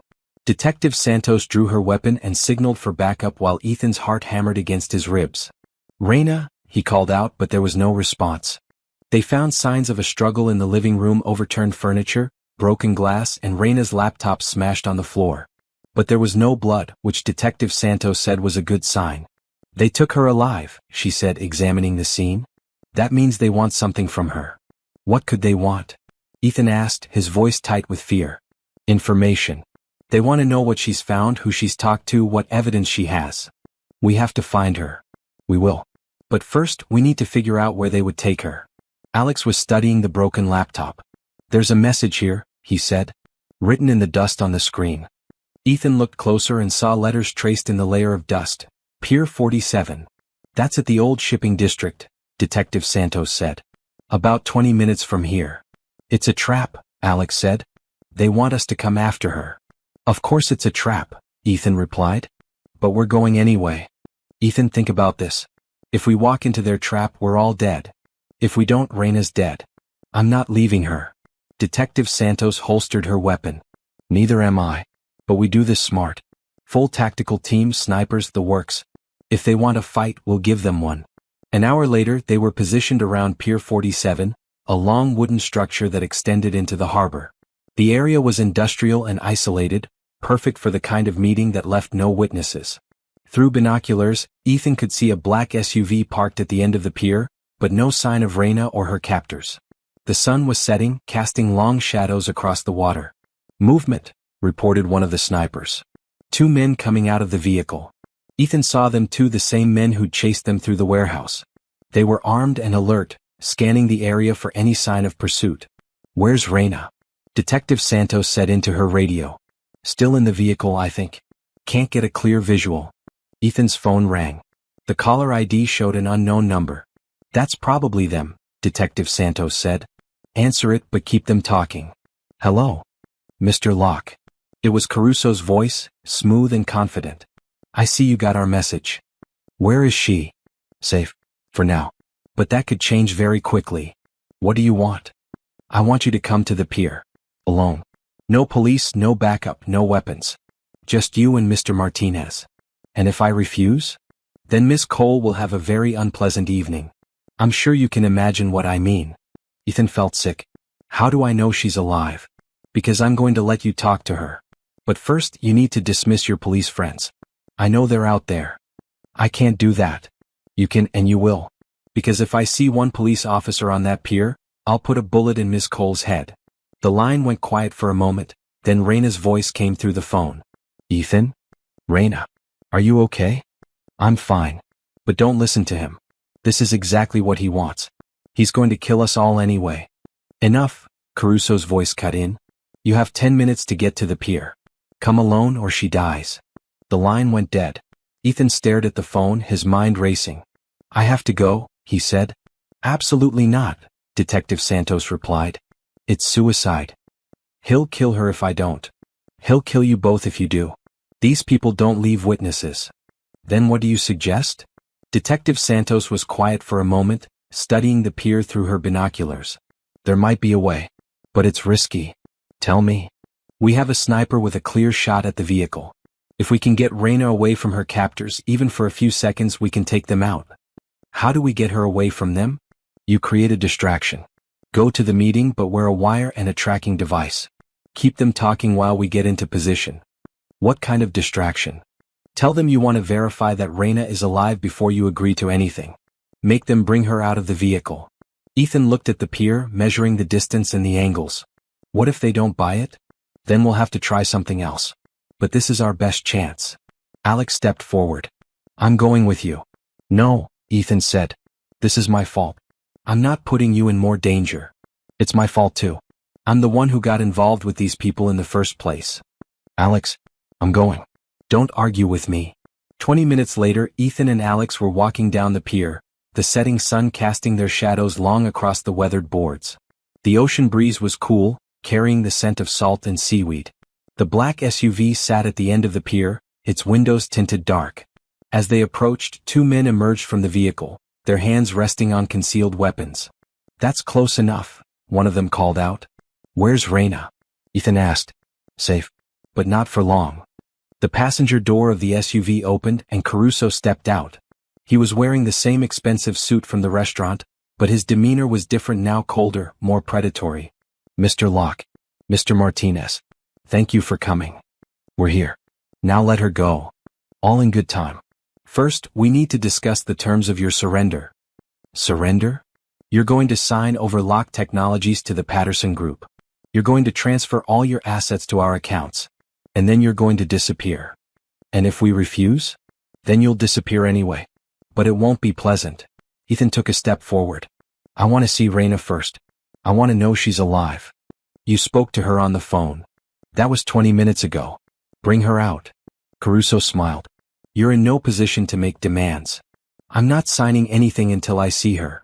"Fine." Caruso nodded to one of his men, who opened the rear door of the SUV. Raina emerged, her hands bound behind her back but otherwise unharmed. Her eyes met Ethan's, and he saw the same determination there that had made her pull him from a burning car. "Are you hurt?" he asked. "I'm fine. But this is a trap, Ethan. They're going to kill us all." "Shut up," one of the men said, pressing a gun to her back. "She's right, you know," Caruso said. "This is a trap. But not the kind you think." "What do you mean?" "I mean the police aren't coming to save you. Half the cops in this city are on our payroll." "You're Detective Santos?" "She's been feeding us information all along." Ethan's blood ran cold. "You're lying." "Am I? How do you think we found the safe house? How do you think we knew about your plan? The recording from the restaurant will disappear just like the evidence from your car accident. Just like the financial records from your company. Just like you." Ethan felt the weight of despair settling on his shoulders. If Caruso was telling the truth, then they were truly alone. But then he noticed something. Raina was moving her hands behind her back, working at the ropes that bound her wrists. She caught his eye and nodded slightly toward the water. "What about the other business owners?" Ethan asked, trying to keep Caruso talking. "The ones you forced to sell? What about them? They're still alive. They could testify against you." "No, they couldn't. They're all dead." "What?" "Car accidents. Suicides. Heart attacks. Amazing how many successful businessmen have fatal accidents after they retire." Caruso was enjoying himself now, revealing the full scope of his operation. "We've been doing this for 20 years, Mr. Locke. 20 years of perfect crimes, untraceable deaths, and profitable acquisitions. You're just the latest in a long line." Raina's hands came free. She caught Ethan's eye again and mouthed the word "now." "You know what I don't understand?" Ethan said, taking a step closer to Caruso. "How someone like you sleeps at night." "Very well, actually. On silk sheets in a mansion in the Caribbean." "And you're not worried about karma? About justice?" "Justice is a luxury for people who can afford it. People like you." Raina moved. She spun away from her captor, elbowing him in the stomach and diving toward the edge of the pier. The man with the gun tried to follow her, but she was already in the water. "Kill them," Caruso shouted. "Kill them all." But even as the words left his mouth, the night exploded with gunfire. Detective Santos and her team had been watching from concealed positions, waiting for their moment. The corrupt cops Caruso had bragged about were nowhere to be seen. Ethan dove behind a wooden post as bullets flew over his head. Alex wasn't as lucky. He cried out and fell to the pier, blood spreading across his shirt. "Alex." Ethan crawled toward his fallen partner as the gunfight raged around them. "I'm okay," Alex gasped. "Just a graze." One of Caruso's men was down, taken out by a police sniper. The other was pinned behind the SUV, returning fire. Caruso himself was trying to reach the vehicle, but Detective Santos and her team had him surrounded. "This is over, Caruso," Detective Santos shouted. "Surrender now. Go to hell." Caruso raised his weapon, but before he could fire, there was a splash from the water below the pier. Raina hauled herself up onto the pier behind Caruso, dripping wet but very much alive. She had something in her hand, a piece of driftwood that she brought down hard on Caruso's head. He collapsed unconscious. "That's for kidnapping me," she said, standing over his still form. The gunfight ended as suddenly as it had begun. The remaining gunman threw down his weapon and surrendered. Detective Santos and her team moved in to secure the scene. "Are you okay?" Ethan asked, running to Raina. "I'm fine. Just wet." She looked at Alex, who was sitting up despite his wound. How bad is it? I'll live, Alex said. But I think I'm done with the criminal life. Good choice. As the paramedics arrived to treat Alex's wound, Detective Santos approached them. We got him, she said. Caruso and his entire organization. The recordings from tonight, combined with the evidence you gathered, should be enough to put them away for life. What about the corrupt cops he mentioned? Ethan asked. There were a few. But not as many as he claimed. Most of the police force is clean. So it's really over? It's over. You can go back to your lives. Ethan looked at Raina, who was wringing water out of her hair. What do you think? Ready to go back to normal? Normal is overrated, she said with a smile. But I'm ready for whatever comes next. 3 days later, Ethan stood in the conference room at Locke Technologies, looking out at the city through the floor-to-ceiling windows. The building felt different now, safer, somehow, even though he knew it would take time to rebuild what Alex and Caruso had destroyed. Raina entered carrying 2 cups of coffee and a stack of documents. She traded her wet clothes for a crisp business suit, but Ethan could still see the small bandage on her forehead from her encounter with Caruso's men. The FBI finished their analysis, she said, setting one of the cups in front of him. They found evidence linking the Patterson Group to at least 12 other acquisitions over the past 5 years. How many victims? 43 business owners. All of them forced to sell their companies at below-market prices. And you were right about the deaths. 7 of them died in accidents, after they tried to resist. Ethan felt sick. 7 people died because of this. 7 people died because Vincent Caruso is a monster. That's not on you. Isn't it? If I'd been more careful with the company finances, if I'd paid more attention to what Alex was doing, then you might have been victim number 8. Raina sat down across from him. You can't blame yourself for trusting someone you considered a friend. Some friend. He saved your life in the end. He could have stayed quiet, let Caruso kill us all. But he chose to help. Ethan nodded. Alex was recovering from his gunshot wound in a federal facility, cooperating with the FBI's investigation in exchange for a reduced sentence. He'd faced jail time for his part in the embezzlement, but not the life sentence that Caruso was looking at. What about the money? Ethan asked. The FBI has frozen all of Caruso's accounts. We'll eventually recover most of what was stolen, but it'll take time. In the meantime, the company needs to restructure. Which brings us to my offer, Ethan said. Head of Security and Internal Affairs. Full partnership. Are you interested? Raina smiled. I'm interested. But I have some conditions. Such as, I want to create a new division, corporate investigations. Help other companies avoid what happened to us. I like it. What else? I want to set up a foundation. Use some of the recovered money to help other victims of corporate crime. Done. Anything else? I want you to take me to dinner. Somewhere nice. Somewhere that doesn't involve anyone shooting at us. Ethan laughed for the first time in days. That can be arranged. Their conversation was interrupted by a knock on the door. Sarah entered looking nervous. I'm sorry to bother you, she said. But there's someone here to see you. He says it's about Alex. Who is it? He won't give his name. But he says it's urgent. Ethan and Raina exchanged glances. Send him in, Ethan said. The man who entered was tall and lean, with prematurely gray hair and the kind of weathered face that spoke of years in law enforcement. He was wearing a rumpled suit and carrying a briefcase. Mr. Locke? Miss Cole? I'm Agent Harrison, FBI.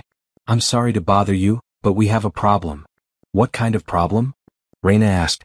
Vincent Caruso escaped from federal custody this morning. The words hit Ethan like a physical blow. How is that possible? He had help. Someone inside the system, we're not sure who yet. But he's gone, and we have reason to believe he's coming for you. What kind of reason? Agent Harrison opened his briefcase and pulled out a photograph. It showed Ethan and Raina leaving the police station 3 days earlier, but there were red X marks drawn over their faces. We found this in his cell, Agent Harrison said. Along with this. He handed them a handwritten note in block letters. They destroyed my life. Now I destroy theirs. He's not just angry, Raina said. He's obsessed. Which makes him extremely dangerous. We're putting you both in protective custody until we can find him. For how long? Ethan asked. However long it takes. This man has nothing left to lose, and he blames you for taking everything from him. What about the company? The employees? We'll provide security for the building, but you two are the primary targets. He wants revenge. Ethan looked at Raina. I can't ask you to go into hiding because of me. You're not asking. I'm choosing. We're in this together. This isn't what you signed up for when you agreed to help me. Maybe not. But it's what I'm choosing now. Agent Harrison cleared his throat. We need to move quickly. Caruso has been free for 6 hours already. He could be anywhere. Where would you take us? Reina asked. Safe house outside the city. Remote location, full security team. You'll be comfortable, but you won't be able to leave until we catch him. And if you don't catch him? We will. But it might take time. As they prepared to leave, Ethan found himself thinking about how much his life had changed in just a few weeks. A month ago, he'd been a successful CEO with a thriving company and a trusted partner. Now his partner was in prison, his company was under investigation, and he was running for his life. But he wasn't alone. Reina was beside him, and for the first time in years, he felt like he had someone he could truly count on. The safe house was a cabin in the mountains, surrounded by tall trees and accessible only by a single winding road. Agent Harrison's team had set up a perimeter with motion sensors and cameras, but the isolation was both comforting and unsettling. It's beautiful, Reina said, looking out at the view from the cabin's main window. It's also the middle of nowhere, Ethan replied. If something goes wrong, nothing's going to go wrong. The FBI knows what they're doing. I hope you're right. That evening they sat by the fireplace trying to process everything that had happened. The FBI agents were outside maintaining their watch, but inside the cabin, it was just the two of them. Can I ask you something? Ethan said. Of course. Why did you really help me? I mean the real reason. Reina was quiet for a moment, staring into the fire. Because I recognized something in you. The same thing I felt when those men broke into my apartment in college. What's that? The feeling of being alone against something bigger than yourself. I spent years learning to fight back, to never be helpless again. But I realized that fighting back doesn't always mean being alone. Sometimes it means finding someone worth fighting for. Exactly. They sat in comfortable silence, watching the flames dance. Outside, the wind rustled through the trees, and somewhere in the distance an owl called. Ethan? Yeah. When this is over, when Caruso is caught and we're safe, what happens then? Then we build something new. The company, the foundation, whatever we want. Together. Together? If you want to. I know I'm not the easiest person to be around. I have trust issues and I work too much and I'm probably not the most romantic. Ethan. Yeah. Stop talking. She leaned over and kissed him, soft and gentle at first, then with more passion. When they broke apart, she was smiling. I think you're more romantic than you realize, she said. I'm out of practice. We have time to work on that. The next morning, they woke to the sound of Agent Harrison's voice outside the cabin. He was talking on his radio, his tone urgent. What's wrong? Ethan asked as they joined him on the porch. We think we found Caruso. He's holed up in a warehouse about 50 miles from here. Local police have the building surrounded. Is it over? Not yet. He's got hostages, 2 security guards from the building. He's demanding to speak with you. With me? He says he'll let the hostages go if you come to the warehouse. Alone. Reina stepped forward. Absolutely not. It's obviously a trap. Of course it's a trap. But those guards are innocent. They don't deserve to die because of me. And you don't deserve to die because of Caruso's obsession. Agent Harrison nodded. Miss Cole is right. We can't let you go in there. Then what do you suggest? We wait him out. Eventually he'll make a mistake and we'll have our chance. And if he kills the hostages while we're waiting? That's a risk we have to take. But even as Agent Harrison spoke, his radio crackled with urgent voices. Suspect is moving. He's got one of the hostages at the window. Looks like he's going to.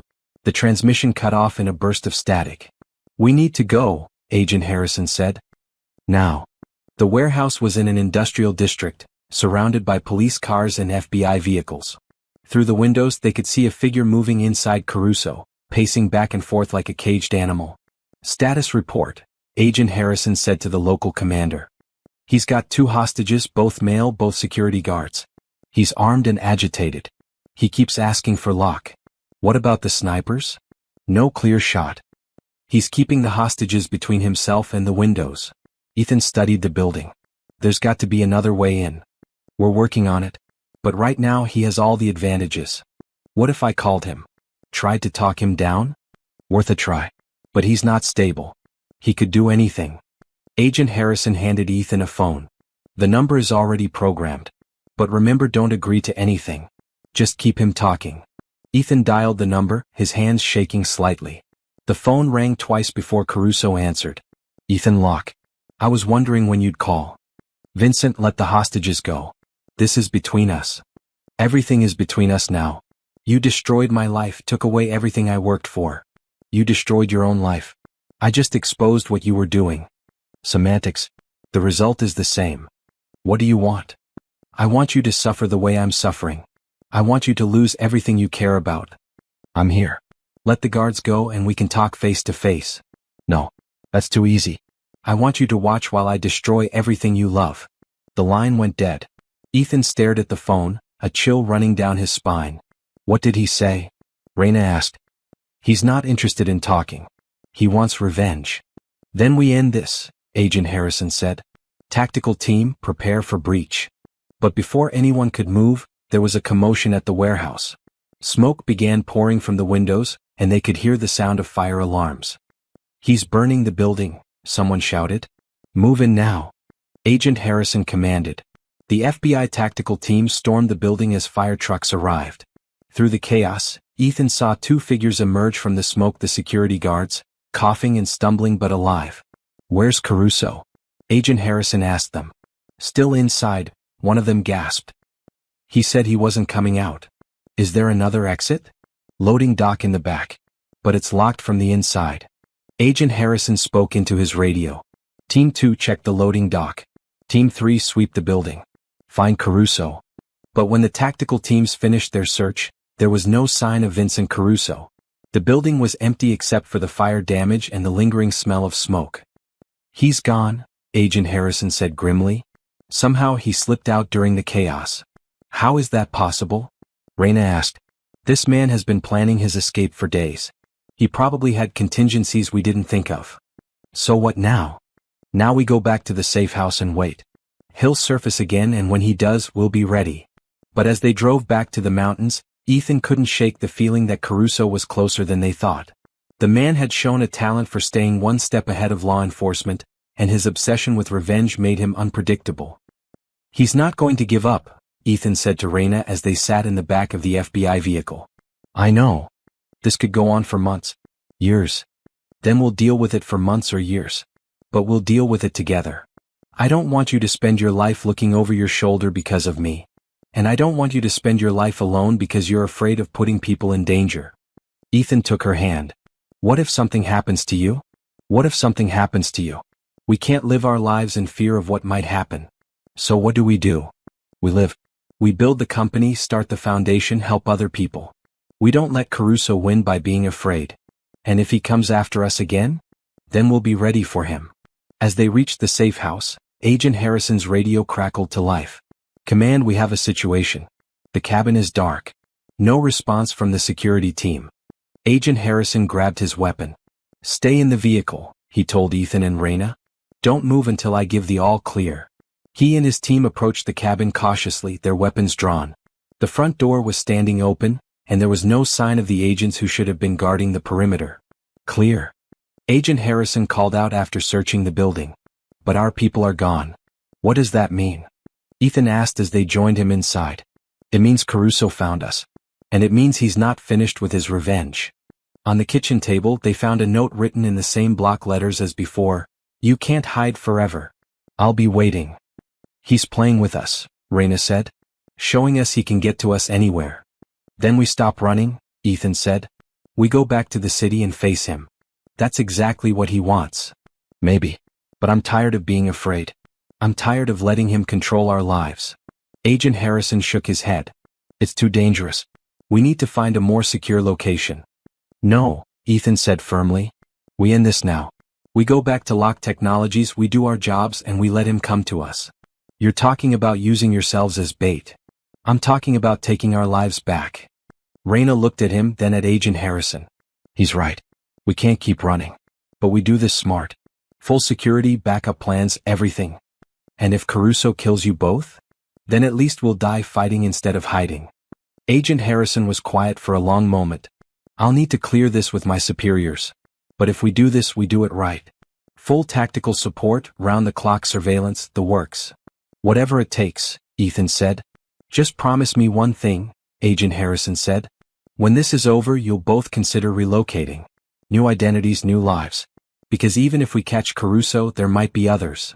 We'll consider it, Raina said. But right now we have a company to rebuild and a criminal to catch. As they prepared to leave the safe house, Ethan realized that somewhere in the midst of all the danger and chaos, he'd found something he'd never expected, someone worth fighting for. And for the first time in his life, he was ready to fight for what he wanted instead of just protecting what he had. The confrontation with Caruso was coming, and when it did, they'd be ready. 6 months later, Ethan stood in the renovated offices of Locke Technologies, watching the morning sun stream through the windows of what had once been Alex's office. The space had been completely redesigned, transformed from a corner office into an open area where the new security team could monitor the building's systems. The quarterly reports are ready, Raina said, entering with a tablet and a cup of coffee. She'd fully embraced her role as head of security and internal affairs, and the company was stronger than ever under their joint leadership. How do we look? Ethan asked, accepting the coffee gratefully. Better than expected. The Patterson Group settlement came through, and we recovered 80% of the stolen funds. The foundation is fully funded, and we've helped 12 other companies avoid similar fraud schemes. And Vincent Caruso? Still in maximum security prison. He'll never see the outside world again. The final confrontation with Caruso had come 3 weeks after they'd returned to the city. He tried to plant a bomb in the building's parking garage, but the FBI had been waiting for him. The arrest had been swift and decisive, ending his reign of terror once and for all. Sometimes I still can't believe it's over, Ethan said. It's over, Raina assured him. We're safe, the company is thriving, and we're helping other people avoid what we went through. And us? What about us? Ethan set down his coffee and turned to face her. I've been thinking about what Agent Harrison said. About new identities, new lives. Having second thoughts? No. I'm having first thoughts. About the future. About what we want to build together. Raina smiled. What did you have in mind? Well, I was thinking we could start with this. He pulled a small velvet box from his jacket pocket and dropped to one knee. Raina's eyes widened as he opened it to reveal a diamond ring. Raina Cole, he said, his voice shaking slightly. You saved my life in more ways than one. You showed me what it means to trust someone, to fight for something bigger than myself. Will you marry me? Ethan. Raina's voice was barely a whisper. I know it's been a crazy few months. I know we've been through hell together. But I can't imagine facing the future without you. Yes, she said, tears streaming down her face. Yes, of course I'll marry you. He slipped the ring onto her finger and stood up, pulling her into his arms. They kissed as the morning sun filled the office, and for a moment, everything was perfect.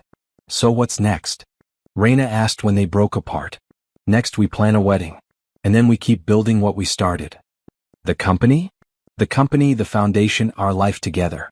All of it. I love the sound of that. As they stood together, looking out at the city they'd both come to love, Ethan realized that the car accident that had brought them together had been the best thing that had ever happened to him. Not because of the crash itself, but because of the woman who'd pulled him from the wreckage. Do you ever regret it? He asked. Regret what? Stopping to help a stranger on the highway. Getting involved in all of this. Raina looked at him, her eyes bright with love and laughter. Never. Not for a single second. Even when people were shooting at us? Especially then. That's when I knew you were worth fighting for. I love you, Raina Cole. I love you too, Ethan Locke. From across the office, Jerome looked up from his computer and smiled. Sarah was at her desk, fielding calls from reporters who wanted to interview the couple who'd taken down a major criminal organization. The rest of the staff was busy with their work, but there was a sense of hope and renewal in the air. You know, Raina said, I think we should write a book about this. About what? About how sometimes the worst thing that happens to you can lead to the best thing that happens to you. I like it. What would we call it? How about, she saved a man from a burning car crash and they saved each other? Ethan laughed. That's a terrible title. I'll work on it. As they turned back to their work, preparing for another day of building their future together, neither of them noticed the news report playing on the office television. The anchor was talking about a new corporate investigation division that was helping companies across the country avoid fraud and corruption. The Cole Locke Security Group, the anchor said, has already helped prevent millions of dollars in losses and has assisted law enforcement in prosecuting several major criminal organizations. Turn it up, Raina said, grabbing the remote. In a statement released today, the anchor continued, The company announced a new partnership with the FBI to create a nationwide database of corporate fraud schemes. The initiative is being funded by the Locke Foundation, which was established with money recovered from the Patterson Group investigation. "We're famous," Ethan said with a grin. "We're making a difference," Raina corrected. "There's a difference. I like making a difference." "Me too." As the day progressed, they worked side by side, handling calls from potential clients, reviewing security protocols, and planning the expansion of their operations. It was the kind of work that felt meaningful, the kind of work that made a difference in the world. Around noon, Detective Santos stopped by to congratulate them on their engagement and to update them on the ongoing investigation of other companies that had been targeted by Caruso's organization. "You started something big," she told them. "The FBI has opened investigations in 12 states, and they're finding evidence of similar schemes everywhere." "How many victims?" Raina asked. "Hundreds, maybe thousands. But because of what you did, we're finally able to help them." "That's all we ever wanted," Ethan said. "Well, you got it. And then some." After Detective Santos left, Ethan and Raina found themselves alone in the office for the first time all day. The staff had gone to lunch and the phones were quiet. "So," Raina said, twirling her engagement ring around her finger, "when should we have this wedding? How about right now?" "Right now? Why wait? We've already been through the worst together. We know we can handle anything." "What about a dress? Flowers? Guests? We'll figure it out. The important thing is that we're together." Raina looked at him, seeing the same determination in his eyes that had carried them through the darkest moments of their ordeal. "You know what? You're right. Let's do it." "Really? Really? But I want Jerome to be your best man, and Sarah to be my maid of honor." "Deal." "What about a location? How about the park where we had our first real conversation? The one where you told me about the embezzlement?" "Perfect." And so, on a warm afternoon in late spring, Ethan Locke and Raina Cole were married in a small ceremony in the city park, surrounded by their friends and colleagues from Locke Technologies. It wasn't the elaborate wedding either of them had imagined, but it was perfect in its simplicity. "Do you, Ethan, take Raina to be your wife?" asked the Justice of the Peace. "I do," Ethan said, his voice strong and clear. "Do you, Raina, take Ethan to be your husband?" "I do," Raina replied, her eyes bright with tears of joy. "Then by the power vested in me by the state, I pronounce you husband and wife. You may kiss the bride." As they kissed, their friends and colleagues cheered, and somewhere in the distance, the sound of sirens reminded them of the world they'd left behind. But for this moment there was only love, hope, and the promise of a future they'd build together. Later, as they danced to music playing from Jerome's phone, Raina looked up at her new husband and smiled. "Any regrets?" she asked. "Only one," Ethan replied. "What's that?" "That I didn't crash my car sooner." Raina laughed, the sound echoing through the park. "Don't even joke about that." "I'm not joking. Everything good in my life started the night you pulled me from that wreckage. Everything good in my life started when I decided to stop that night." "So we're both grateful for bad drivers?" "We're both grateful for second chances." As the sun set over the city, painting the sky in shades of gold and pink, Ethan and Raina Locke danced in the park where their love story had truly begun. They'd faced danger together, overcome betrayal, and built something beautiful from the ashes of destruction. They were partners in every sense of the word, in business, in life, and in love. And as they looked toward the future, they knew that whatever challenges lay ahead, they'd face them together. The woman who'd saved a man from a burning car crash had discovered that sometimes the best way to save someone else is to let them save you too. 2 years later, Raina Locke stood in the nursery of their new home, gently rocking their 3-month-old daughter Emma, while soft morning light filtered through the window. The room was painted in soft yellow and white, with a mobile of stars and moons hanging over the crib. It was a far cry from the corporate offices and safe houses that had defined their early relationship. "She's got your eyes," Ethan said from the doorway, his voice filled with wonder. Even after 3 months he still seemed amazed that this tiny person belonged to them. "And your stubborn streak," Raina replied with a smile. "She refused to sleep until exactly 3 a.m. That's my girl. Never does anything the easy way." Ethan approached and wrapped his arms around both of them, creating a circle of warmth and love. Baby Emma opened her dark eyes and made a soft cooing sound, as if she approved of the family huddle. "I can't believe how much has changed," Raina said, leaning back against her husband's chest. 2 years ago, I was a single woman working late nights and living alone. Now I have a family, a thriving business, and a beautiful home. 2 years ago, I was a workaholic who trusted no one and had no idea what real love felt like, Ethan added. Now I have everything I never knew I wanted. The past 2 years had been a whirlwind of growth and change. The Cole Lock Security Group had expanded to offices in 6 cities, helping dozens of companies avoid fraud and corruption. The Lock Foundation had provided assistance to over 200 victims of corporate crime. But more importantly, Ethan and Raina had built a life together that was filled with purpose, love, and now the joy of parenthood. Do you remember what you said to me in the hospital? Raina asked. About not knowing what would happen next? I remember everything about that night. Every word, every look, every moment I started falling in love with you. You said you didn't know what would happen next. Did you ever imagine this? Ethan looked down at his daughter, who was now gripping his finger with her tiny hand. I couldn't have imagined anything this perfect. A wife who's my best friend and business partner, a daughter who's already the center of my world, a company that actually makes a difference. And no one trying to kill us, Raina added with a laugh. That's definitely a plus. Emma began to fuss and Raina recognized the signs. Someone's hungry. I'll feed her while you get ready for work. Actually, Ethan said, I was thinking we could both take the day off. Jerome can handle the office, and Sarah's perfectly capable of managing the client meetings. Really? You want to take a day off? I want to spend the day with my family. We could take Emma to the park, have a picnic, maybe visit the spot where we got married. That sounds perfect. An hour later, they were sitting on a blanket in the same park where they'd exchanged vows, watching Emma sleep in her carrier while they shared sandwiches and iced tea. The spring air was warm and the trees were full of new green leaves. I have something for you, Ethan said, pulling a small wrapped box from the picnic basket. What's the occasion? No occasion. Just wanted to give my wife something special. Raina opened the box to find a delicate gold necklace with a small pendant in the shape of a star. It's beautiful. What's it for? Look at the back. She turned the star over and found an engraving. For the woman who saved my life and gave me everything. Ethan, this is... Tears filled her eyes. I love it. Help me put it on. As he fastened the necklace around her neck, Raina thought about the journey that had brought them to this moment. The highway rescue that had seemed like a random act of kindness had turned into the greatest love story of her life. I have something for you too, she said, pulling out an envelope from the diaper bag. What's this? Open it. Inside was a certificate from the mayor's office, officially recognizing Ethan as Citizen of the Year for his work with the Lock Foundation and his efforts to combat corporate crime. Raina, how did you? I may have pulled some strings. The ceremony is next week, and I get to introduce you as my husband, business partner, and hero. I'm not the hero in this story. You are. You saved my life, helped me rebuild my company, and gave me a family I never thought I'd have. We saved each other, Raina said, the same words she'd spoken on their wedding day.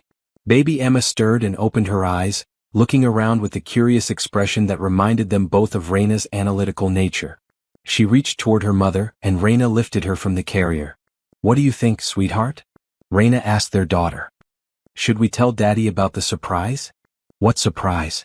Ethan asked, his eyes lighting up with curiosity. Dr. Martinez called yesterday with the results of Emma's last checkup. She's perfectly healthy, developing beautifully, and... Raina paused dramatically. And she's going to be a big sister. Ethan's mouth fell open. Are you saying? I'm saying that in about 7 months, Emma is going to have a little brother or sister. Really? Another baby? Really? I wanted to wait until I was sure, but the blood test confirmed it yesterday. Ethan let out a whoop of joy that startled Emma, who began to cry. He immediately apologized, gently stroking her cheek until she calmed down. 2 children, he said in wonder. I can't believe it. Can you handle it? 2 kids, a growing business, and a wife who's still learning how to balance everything. I can handle anything as long as I have you. They spent the rest of the afternoon in the park, talking about names for the new baby, making plans for expanding their home, and watching Emma discover the world around her. As the sun began to set, they packed up their picnic and headed home. You know what I realized today?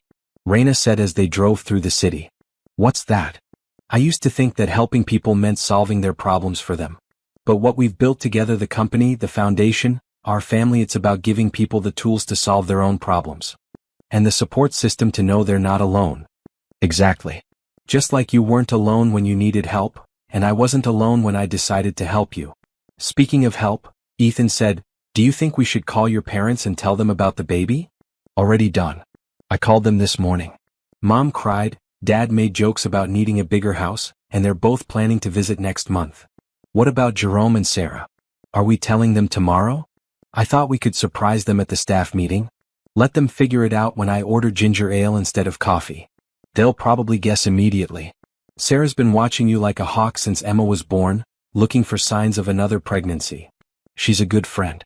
They both are. As they pulled into their driveway, Raina looked at the house they'd bought 6 months ago, a colonial-style home with a big yard and enough room for a growing family.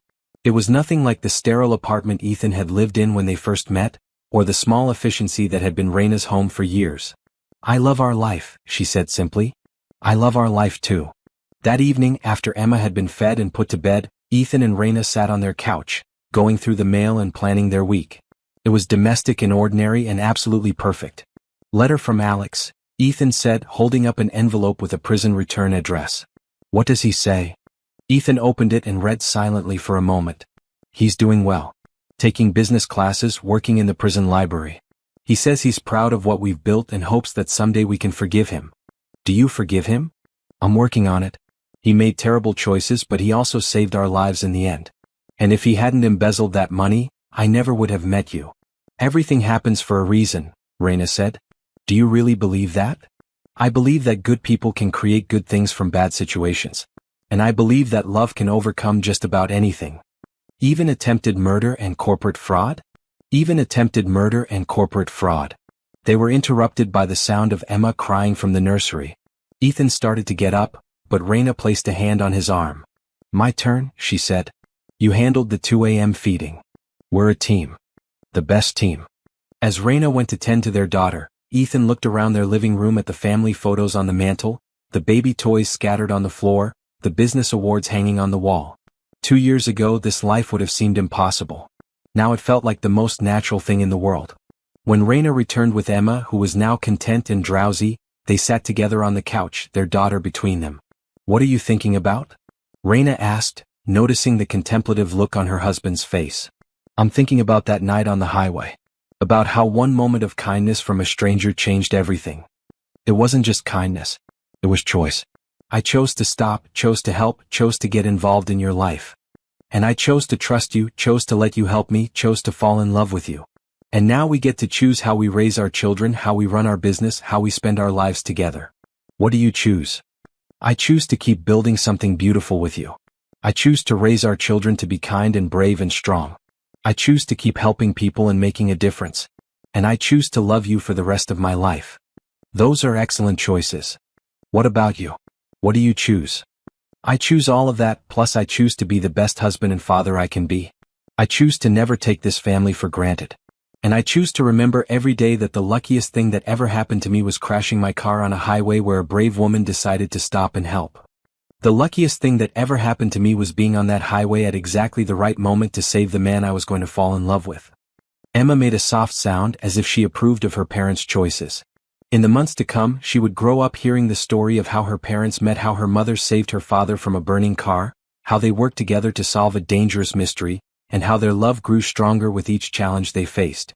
She would learn that sometimes the most important thing you can do is stop to help a stranger, because that stranger might turn out to be the person who changes your life forever.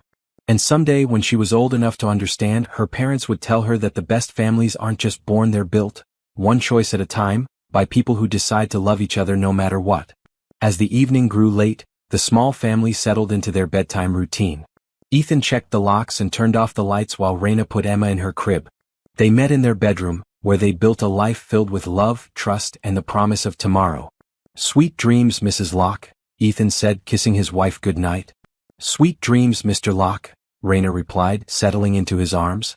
Outside their window, the city lights twinkled like stars, and somewhere in the distance, they could hear the sound of traffic on the highway where their love story had begun. But they were safe at home, surrounded by the family they'd created and the future they were building together. The woman who had saved a man from a burning car crash had discovered that the greatest rescue of all was learning to let someone love you back. And the man who had been saved had learned that the most precious thing you can give someone is not just your trust, but your heart. Together, they had built something beautiful from the ashes of tragedy, and they would continue building it for the rest of their lives, One day at a time, one choice at a time, one love at a time. The end of their story was really just the beginning of their forever.